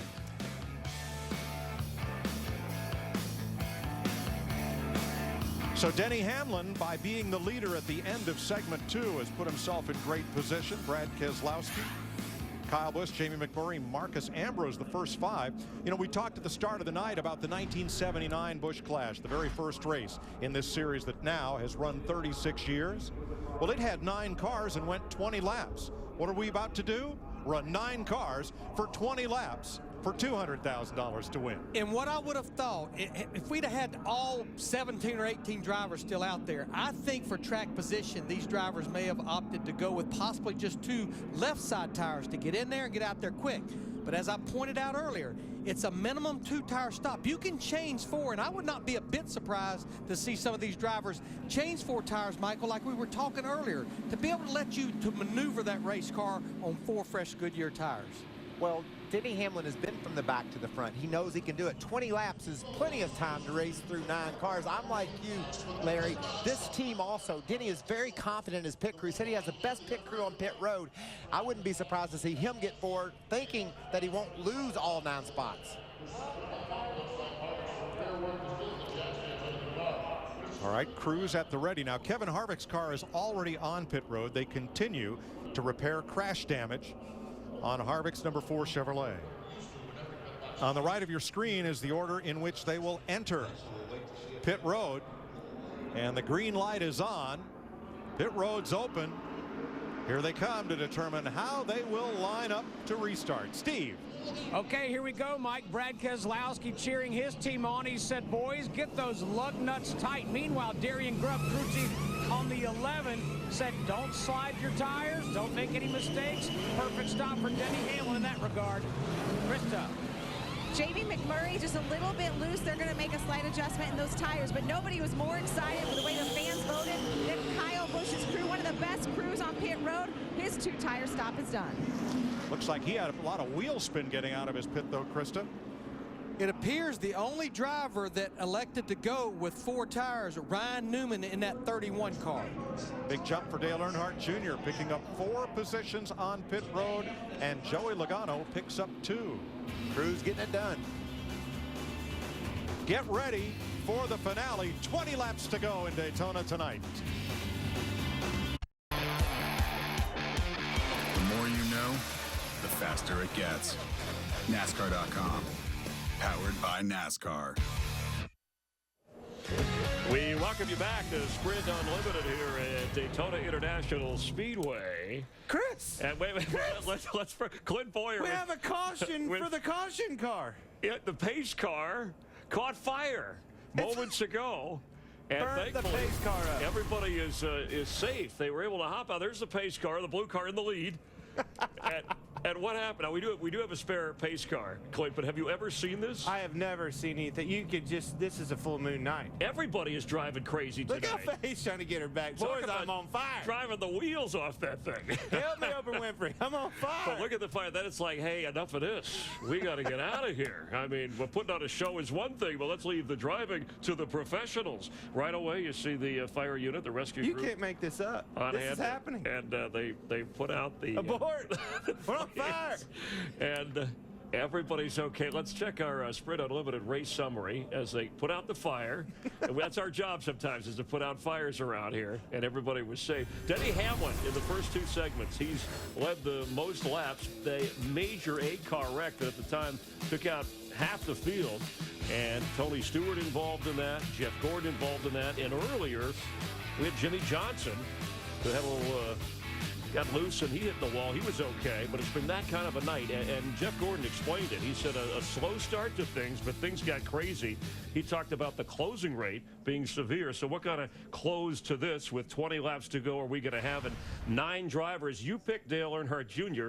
on our pre-race show, and you're sitting pretty good right now. I'm sticking with him, but you know, he's going to have to beat my Toyota teammates, Denny Hamlin and Kyle Busch. They're the ones that are impressing me the most. But like I said, I made my choice, and I'm going with Junior. Junior Nation, baby. All right, so how do you play this based on what you've seen so far and the limited number of cars on the track? You hear us talk about this all the time. It's all about putting yourself in the right situation. We've been, you know, we've learned out there. We've been side drafting. We've been, you know, blocking and bump drafting. Everything that we've always talked about on the super speedways is alive right now. But it's time to put all that to use. Get yourself in the right situation, and you get that 88. My boy, he's got to get up front and get around these guys. But I'm telling you, it's going to be wild. And Dale Earnhardt Jr. has won this event twice before. You've talked about, forget the bump drafting, more side drafting the issue, not only for this, but for the Daytona 500. Absolutely. I've learned a lot just sitting up here. I really have. You know, I think that the side drafting is going to be key. When you get all these cars out here, being able to slow those the momentum down to that car to your side. And the other thing, you know, you guys talked about looking in the rearview mirror. That is more important than what's out front. You know, trust me, the whole time you're out there, you're looking in the mirror, you're waiting for that run. As I'm talking about that side draft and I'm trying to slow that car down, all the while I'm looking in the mirror, hoping that I get a good run and get by him. Critical who's behind you, a lot of moving parts that have to be in place for you to be able to advance. We'll see. I'm hoping that the pace car doesn't catch on fire for the 500. I think we're all hoping for that, but who knows what's going to happen. And Mike Joy, we will hang around for the finish to see what exactly is going. A last lap pass might involve the pace car to fire. Who knows? Well, it was Neil Bonnet who once crashed out of a race at Talladega, and I interviewed Neil, and I said, Neil, who do you think has a chance to win this thing? And he said, pace car's got a good shot at it. But poor Brett Bodine, the pace car driver, who had to bail out of that one. Fortunately, they have a couple of spares. Full moon Saturday night. I'm a believer. Bad things happen, and it's happened to half the field and the pace car. But, Michael, it's a shootout. There's 9 cars, 8 good ones, plus Harvick's patched back together.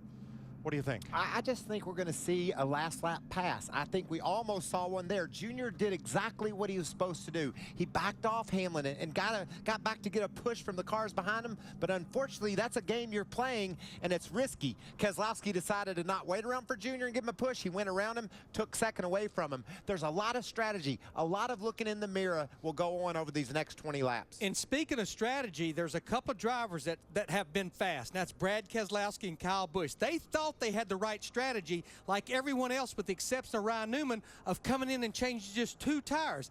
Kyle Busch, there was a miscommunication. He slid the tires. He had to come back to pit road and get 4 fresh tires.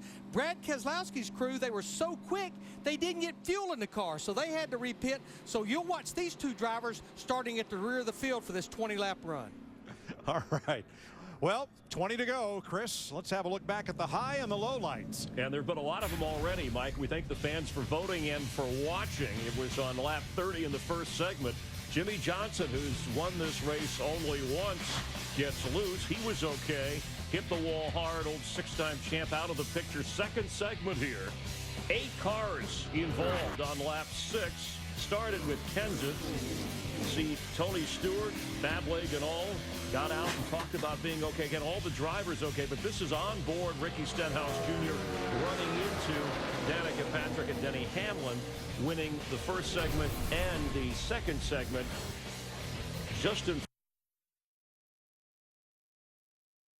Ambrose, Joey Logano, Earnhardt Jr., Newman, and as you mentioned, the patch-tip car Kevin Harvick, who came out of that wreck that we saw moments ago to set the stage, Mike, for these final 20 laps. And you see Keselowski at the back along with Kyle Busch because they each came back in for a second pit stop under this caution flag as we get ready to go for 20 final laps. Could those mistakes, Larry, give these guys an advantage? We've seen Kyle Busch come from the back to the front. Brad's been up front this whole race. They now have the fresher tires. Does that give them an advantage over the leaders? I like the fact of Kyle Busch having those 4 fresh tires. I talked about that before the pit stop. What I don't understand is Brad Keselowski and Paul Wolfe had to come back to pit road to get fuel, and they didn't put the other 2 tires. I don't understand that right there. All right, they're in turn 3, headed for 4, and for the green flag for 20 laps. What they'll be talking about for the whole next week is the closing rate of these cars that has produced both great competition and great calamity tonight. Yeah, Michael Waltrip will be talking about it. You'll be experiencing it the next week in the Daytona 500, buddy. It looks like a lot of fun, Larry. I want to be right out there in the middle of them. Just like the first Busch Clash, this Sprint Unlimited comes down to 9 cars for 20 laps, but instead of 50, there's a $200,000 first prize that awaits one of these drivers. Denny Hamlin's won the first 2 segments. I just don't see a driver being able to sit up front all 20 laps of this baby. I think it's going to be a lot of passing, a lot of going on during this segment. Now, just remember, Dale Earnhardt Jr. said, where's my teammate, Jamie McMurray, in the 1? Well, he has found him here on this restart, and you can see them making that outside line work with 5 drivers out there. Denny Hamlin saying, what the heck just happened? They have the 9 of Marcus Ambrose with him. That's a Ford behind the 2 Chevrolets. Krista? Something else being said with the Dale Earnhardt Jr. team. Crew chief Steve Letarte reminding his driver, with the smaller pack, we're probably going to get a lot more cleaner air. We can be aggressive. These final 20 laps, it's all about who has the best legs. Tell you who else is being aggressive. You're looking at him right now. Ryan Newman in that 31 car. Remember, one of the drivers, 4 fresh tires on that pit stop. Great move by Dale Jr. to close off that run. Not only did he close off the run that Newman had, he was able to use that push and grab the lead away from McMurray. And bye-bye Jamie McMurray in the 1. Now that's abandonment right there. In a hurry. That was his friend, his teammate, and it's now the 6th place car. A couple of those Gibbs Toyotas now are back toward the back of the pack. You see Hamlin making a move on the inside of McMurray. That's a fast car. That's a pass he makes on his own. His teammates just ahead. Look for those 2 to hook up and go back to the front. Ambrose was 3rd, went straight to the back. 8th. Harvick has lost the draft. It's an 8-car shootout. Yeah, Kyle Busch in the 18, he keeps hunting the bottom of the racetrack. He finally gets his teammate Denny Hamlin in the 11 to go down there with him. And look at him go around that 2 of Brad Keselowski. We know how fast he is. That's those team cars working together. Kyle got a big push from Denny and drove all the way up around Logano. Now here comes Keselowski in this white Ford trying to catch his teammate, Joey Logano, on the outside. Perfect example of side drafting there. Kyle reached over, rubbed up against the 22, and used his momentum to propel ahead of him.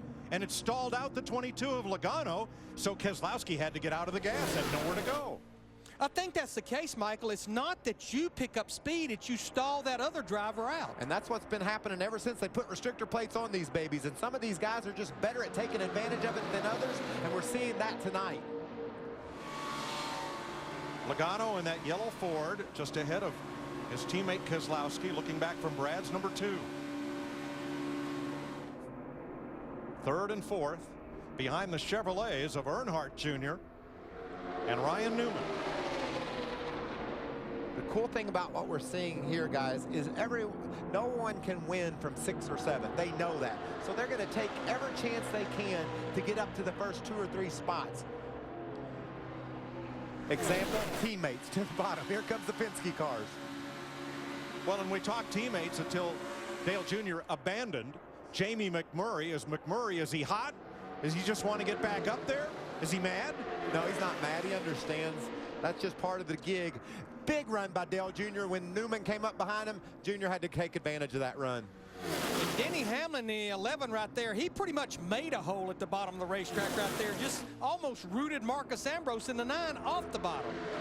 And by the way, rooting someone off the bottom at 200 miles an hour. That's what these guys, that's the commitment they've made.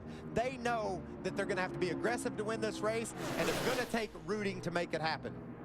Here's a look at the 5-hour energy move of tonight's race, and Kyle Busch around. Okay. And he saves it as he did in 2012 when he went on to win. He spins it and saves it. Caution is out. Yeah, he just turned it down, and there wasn't a hole there. Some damage this time, though, Mike. You see the splitters up in the middle, on the nose of the car's up where he hit the grass. So the team will have to get to pit. Has to get to pit and work on it. That is your 5-hour energy move of the race right there.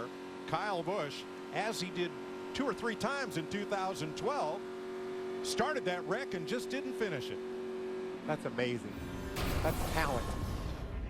And here's a look at it. There is the 18 of Kyle Busch in front of Marcus Ambrose. He just thinks I'm going to cut to the bottom. Keselowski is there. When you make a mistake and you can recover from it, your team's pretty thankful. He actually did that a couple of times and got by with it. It just didn't work that time. We'll see if they can get that nose repaired and he can get out there and make some more action for us. Watch this move. Just had him run, decided to try to take advantage of it. Wasn't room.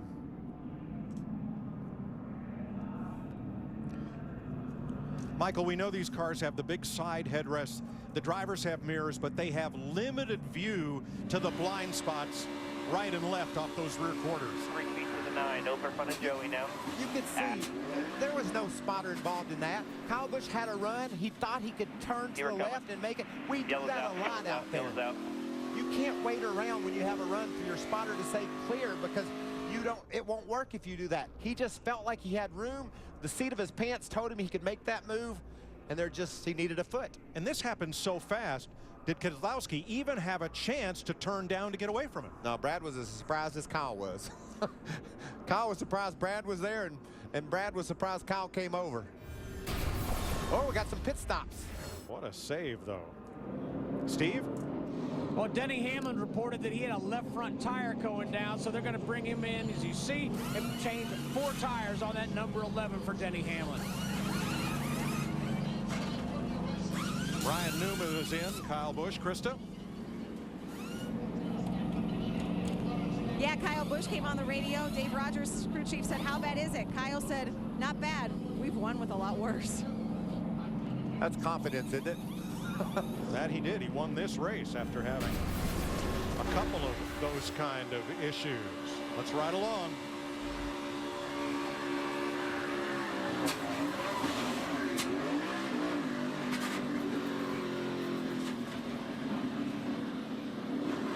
Never quit driving that race car, did he? No. You drive all the way to when you run into something, then you drive it some more. He never hit anything. Hope he didn't hurt that engine as he grabbed third gear, and that thing turned, about 5 figures worth of RPM. Caution is out in Daytona. You're watching the Sprint Unlimited on Fox Sports 1.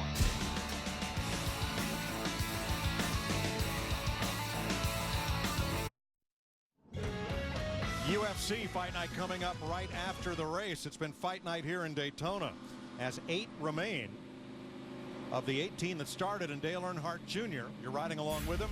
He is your leader, and here's how the 88 got the lead. This is the benefit of blocking. You don't only block to keep someone behind you, but also to get a push. Ryan Newman had a tremendous run on Junior. He got in front of him, used that to propel himself by his teammate that he claimed earlier in the race, Jamie McMurray. And at this point right here on the back straightaway, he doesn't even know who Jamie McMurray is. No idea. Who was that guy? What have you done for me lately? Great move by Dale Jr. When they come to the flag, it'll be 12 laps to go.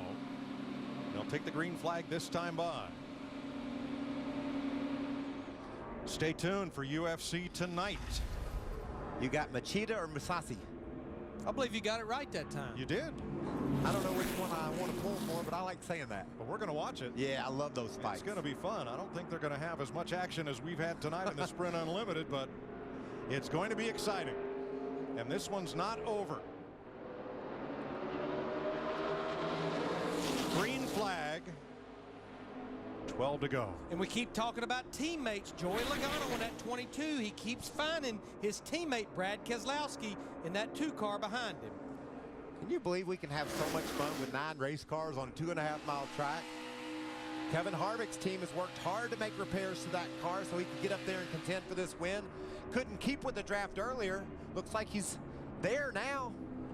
And the car that's missing from that group is Kyle Busch, and he is nearly a straightaway behind. Yeah, they had to keep coming to pit road to work on the hood as well as the front splitter area. But don't count him out yet. No, sir. All he needs is one more caution. One caution and the whole game can change. That full moon affects the tides. It affects race cars as well. We've seen a lot of that tonight as Joey Logano brings them across. It must affect pace cars too, Mike, but you've convinced me a full moon Saturday night is something worth watching on Fox Sports 1. Logano gets out the pretty good lead right there, which is a good thing most tracks, but maybe not here. I don't like it right now, Larry. The rubber band effect is going to pull this field to him and maybe past him. And what he's doing right now is staring at that rear view mirror, trying to figure out which way he wants to go when that pack catches him.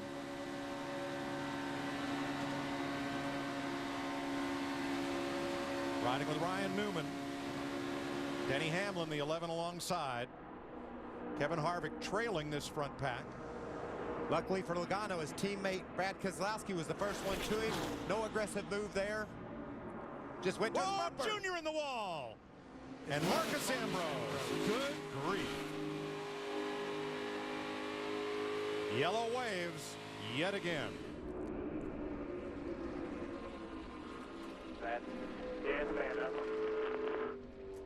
All 4 of the Stewart-Haas cars and all 3 of the Hendrick Motorsports cars in this race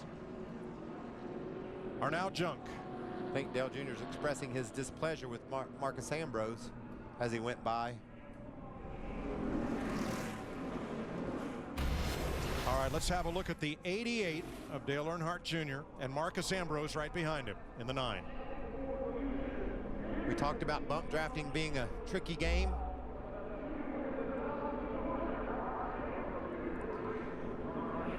Gave him a push and then hooked him and turned him into the wall.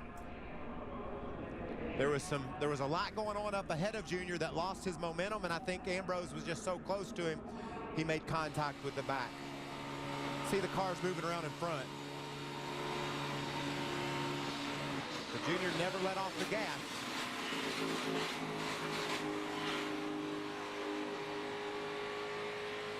He never came off the gas, Mike, so his momentum might have been slowed by those other cars, but it wasn't by much. No, he got the car straightened out well, but the damage was done. And then, after the caution is out, not happy with Marcus Ambrose. Definitely displaying his displeasure there. And even at 200 miles an hour, though, Michael, it's a game of inches. Ambrose may have come down a little, Junior may have come up a little, but there just wasn't room for both of them in that spot. And Junior Nation was not happy. No.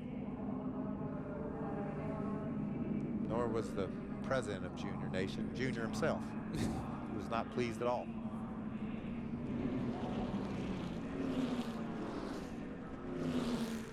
9 to go here in Daytona. After the race, UFC Fight Night returns to Fox Sports 1. It's a full night of epic bouts. Middleweights Lyoto the Dragon Machida and Gegard Mousasi as the action begins tonight right after the Sprint Unlimited, only on Fox Sports 1. The Dragon. Hey, Michael, you remember a few laps ago we talked about a driver that maybe just needed one more caution? I believe Kyle Busch in that 18 car got the caution he needed to catch up to the pack. And Kevin Harvick and Kyle Busch both come back to pit road. Harvick's team's done an amazing job of making this car better. He was able to keep up with the draft that time. So if they can improve it more, Kyle can get some more work done to that front end. We might have just lost 2 cars and gained 2 more. Boy, Harvick's new crew and his new team and Stuart Haas getting a workout. I said all 4 of their cars were junk. Well, one of them still running. That's Kevin Harvick. They just keep working on Kyle Busch's in the hood area, trying to get all that area sealed up just as good as possible.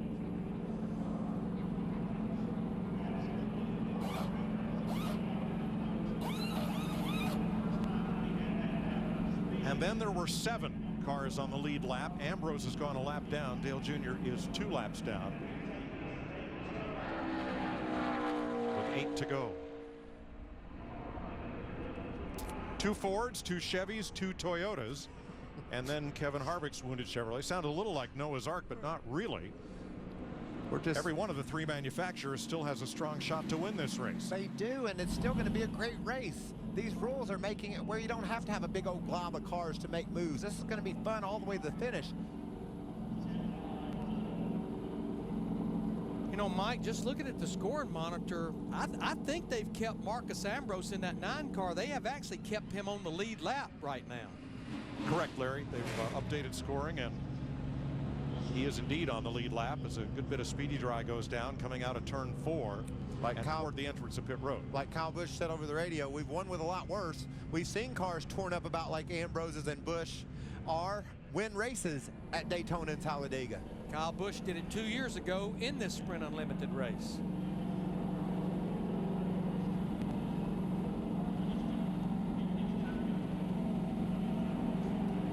Kyle coming off his best point season ever in the Sprint Cup Series. Poised to contend for a championship perhaps this year. Jeff Hammond? Yeah, we're down here with Dale Earnhardt Jr. Pretty wild night out there on the racetrack, and you got a pretty good race car. What happened right here right at the end of the race? Well, I think, I don't know, Marcus looks like I was trying to get down a little bit there, and Marcus went to the outside. I didn't know he was out there. So, you know, we just hard racing, and I hate it happened, and I was upset with him, but,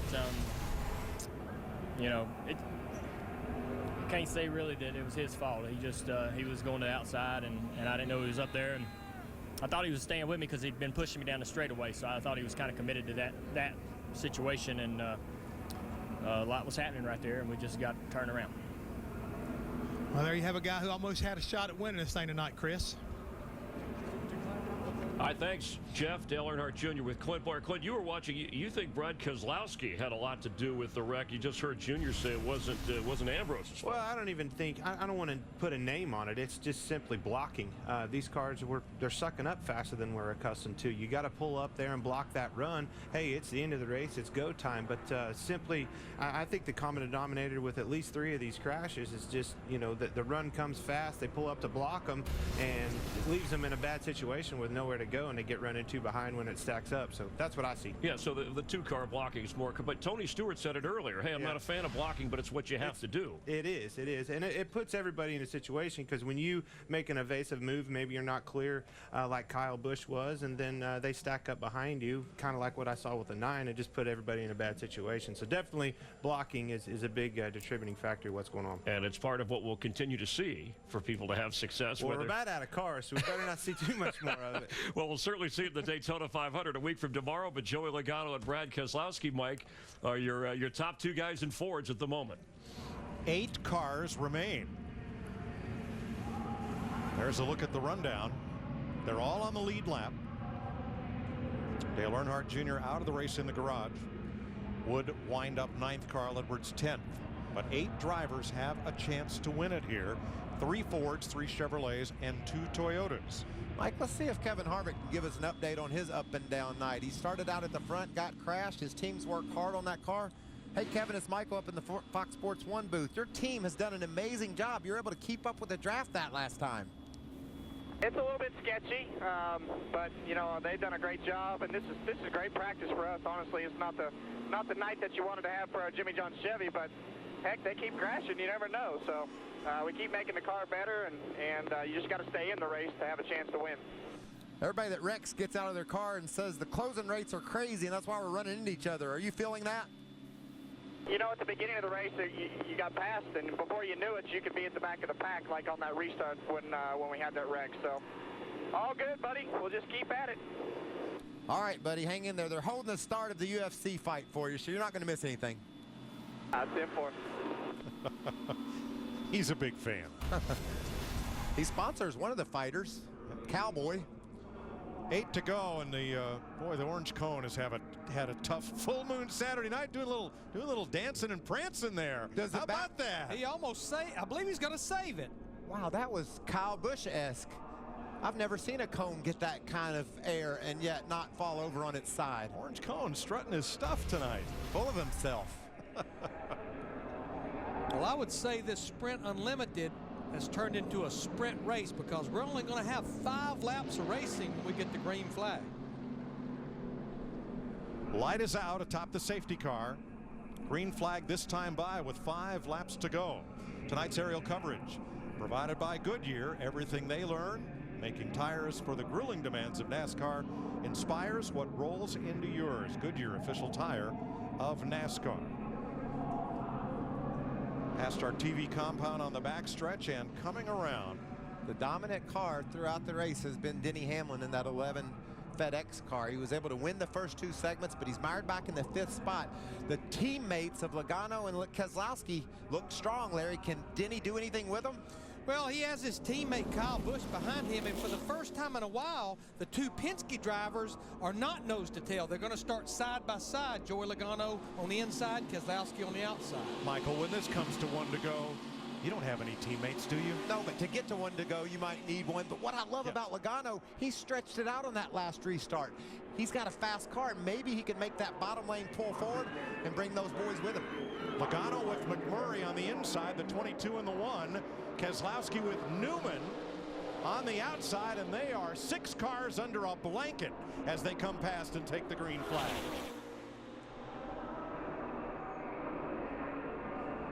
Kyle Busch and Ambrose were laying back just a little bit, just in case. Teammates side by side on point. Logano in yellow and red, who had a breakout season last year for Team Penske. And Keselowski in the 2012 Series champion, who faltered somewhat trying to defend his title last year. We've almost completed a whole lap, and they have not changed from the way they took the restart. Amazing. And a few of them are tore up, by the way. But they're able to hang right in there with them. Logano peeks out ahead. Now, guess what's going to be interesting, Michael, as you see Brad Keselowski and the 2 get a little bit out front. Will they hang each other out here being teammates? Looks like Keselowski's going to drop right to the bottom in front of Logano. Or is he? He's trying to hold back both lanes at once, and we know that doesn't work very well for very long. The big run is coming, and he's got to be ready for it. The thing that he's fortunate is that one of the 2 is his teammate, so maybe his teammate will cut him a break. But it's getting awful late for breaks, Larry. Ryan Newman in that 31 got a pretty good run on the top side off turn 4 that time, coming to 3 to go. And that's a lot of maybes, Michael. But Keselowski is doing it. He is holding the point, much as Denny Hamlin did early in this race. I bet you Harvick's car wouldn't run within a second of those other boys if it was by itself, but it's not by itself. Here comes Newman to the bottom. He just turned it to the bottom and trying to get the lead from Brad Keselowski. Harvick goes with Keselowski on the high side, and that saves the lead for that Ford out front. Both those cars in second and third have been in wrecks. Oh, by the way, the one in fourth as well. Here comes Kyle Busch up behind Ambrose. But don't take your eye off Kevin Harvick in that 4 car. He just told you on the radio they keep making it better and better, and there he is, second place with 2 to go. Looks like Ambrose is blowing up. No, he's got damage to his front. And how about Kyle Busch in the 18 getting a run on the top side? And here comes his teammate, Denny Hamlin, right up behind him. 2 Toyotas nose to tail. They've hooked up. Keselowski out front of the 4. Toyota's second and third, chasing him down. And Kyle Busch just turned it to the bottom, and they're going to do a drag race down the back straightaway. Denny Hamlin 3 wide, past his teammate for the lead. 3 wide mid. 3 wide mid. Now Logano goes up high, picks up Keselowski. The 2 and the 22 teammates working together as Hamlin closes the door on Keselowski and holds the bottom and the lead. Here they come with a lap to go in the Sprint Unlimited. Big lead for Denny Hamlin. Watch the run that these boys have behind him, though. They're lined up, and they're going to go get Hamlin. Michael, he'll have to drive out the rearview mirror more than he will the windshield on this lap. It's all about what's out back right now. If those 2 Penske cars can team up, they can knock Denny out of the lead. Keselowski went way high in turn 2, and here comes help. Logano is with him. But Keselowski picks up Ryan Newman, or rather Kyle Busch down on the bottom. And if Keselowski blocks both lanes, Denny Hamlin's going to get away and win this thing. Boy, it's going to be hard for him to catch him. That was quite a lead that he got coming off turn 2 down the back straightaway. He won it as a rookie, and Denny Hamlin comes to the flag and wins the Sprint Unlimited for Toyota and Joe Gibbs Racing. Wow, what a display of power by Denny Hamlin. Any question? And people question Denny Hamlin's comeback. He won at Homestead, Miami, the last race of the season, and now. Any remaining questions, he says? Awesome job, buddy. Welcome back. Don't think so.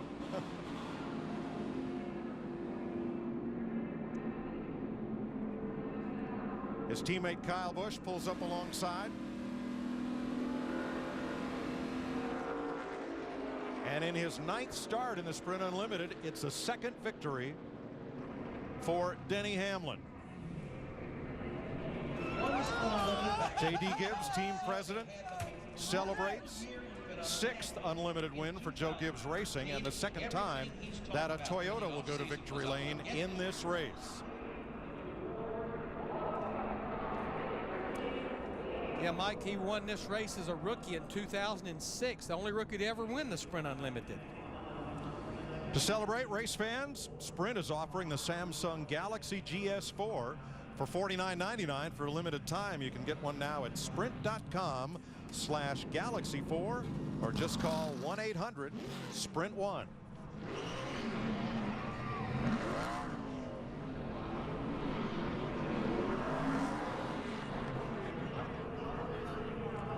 A wild night in Daytona, one that saw more than half the field end up piled up in the garage with major damage. And Denny Hamlin was strong in the first 2 segments, and he wins it. But I like what I saw tonight. These drivers, they can race these race cars, and the closing rate and being able to pull back up, I love what I saw, even with just 18 drivers out there. Well, and at the end, just with 9 guys racing for the win, they were able to make moves. Denny Hamlin came from 5th on that last restart and drove to victory lane. A big night for Chesterfield, Virginia's Denny Hamlin, who wins the Sprint Unlimited, a wild one on a full moon Saturday night.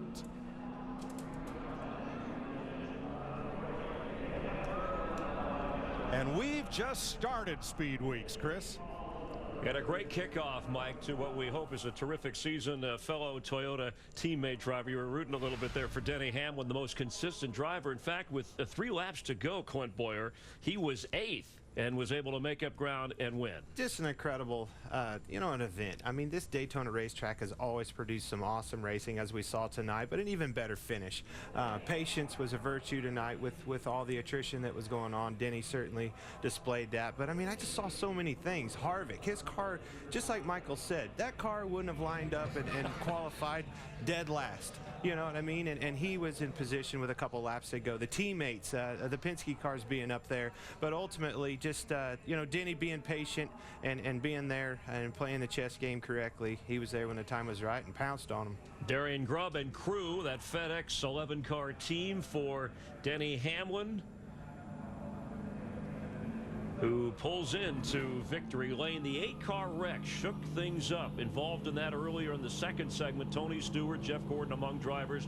But after the first segment, after the second segment, and then the final segment, it was all about Denny Hamlin, who led 27 laps, the most of any driver, and was there in the end. The fans had a hand in all this, voting for the way things sorted out. And Denny Hamlin, a bit of a fan favorite after his strong finish last year, celebrates the start to the 2014 season with a victory in the Sprint Unlimited. That's what it's all about right there.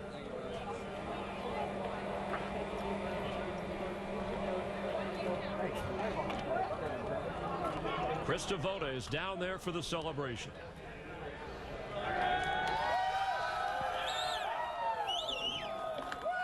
Thank you, Chris. Yes. On a night where it's sort of survival of the fittest, last man standing, we saw half the field wreck out, but I know for you, this is a little bit of redemption. You came on the radio and said, any question, tell us what you're referring to. Well, best car won, that's for sure. Can't thank this FedEx team enough. Thank everyone from FedEx Express. This is good. We're 2 in a row now. We're building on something, but still we had a great car all weekend, and got to thank FedEx and Toyota and Sprint, Coke, the Jordan brand, Tag Heuer Eyewear, and the fans. Thank them for coming out. And well, it was survival of the fittest for sure. It was just with 3 to go, we're at the tail end of a very small pack, and it's really hard to get runs, but this car just was phenomenal. I mean, you saw it those last couple laps. 2 in a row, referring, of course, to the season finale at Homestead last year. Chris, these guys might just be on a roll. Watch out for Denny Hamlin in 2014. He's healthy, he's happy, he's in victory lane. I want to thank Clint Boyer for joining us here in the Hollywood Hotel. We'll see him tomorrow on Fox at 1 o'clock Eastern. Front row qualifying for the Daytona 500 a week from Sunday. Our thanks again to the fans for watching and for voting the Sprint Unlimited, having a hand in how this was sorted out. In the end, Denny Hamlin in victory lane. I'm Chris Myers. Thanks for watching us on Fox Sports 1. Let's go to Brazil and UFC Fight Night.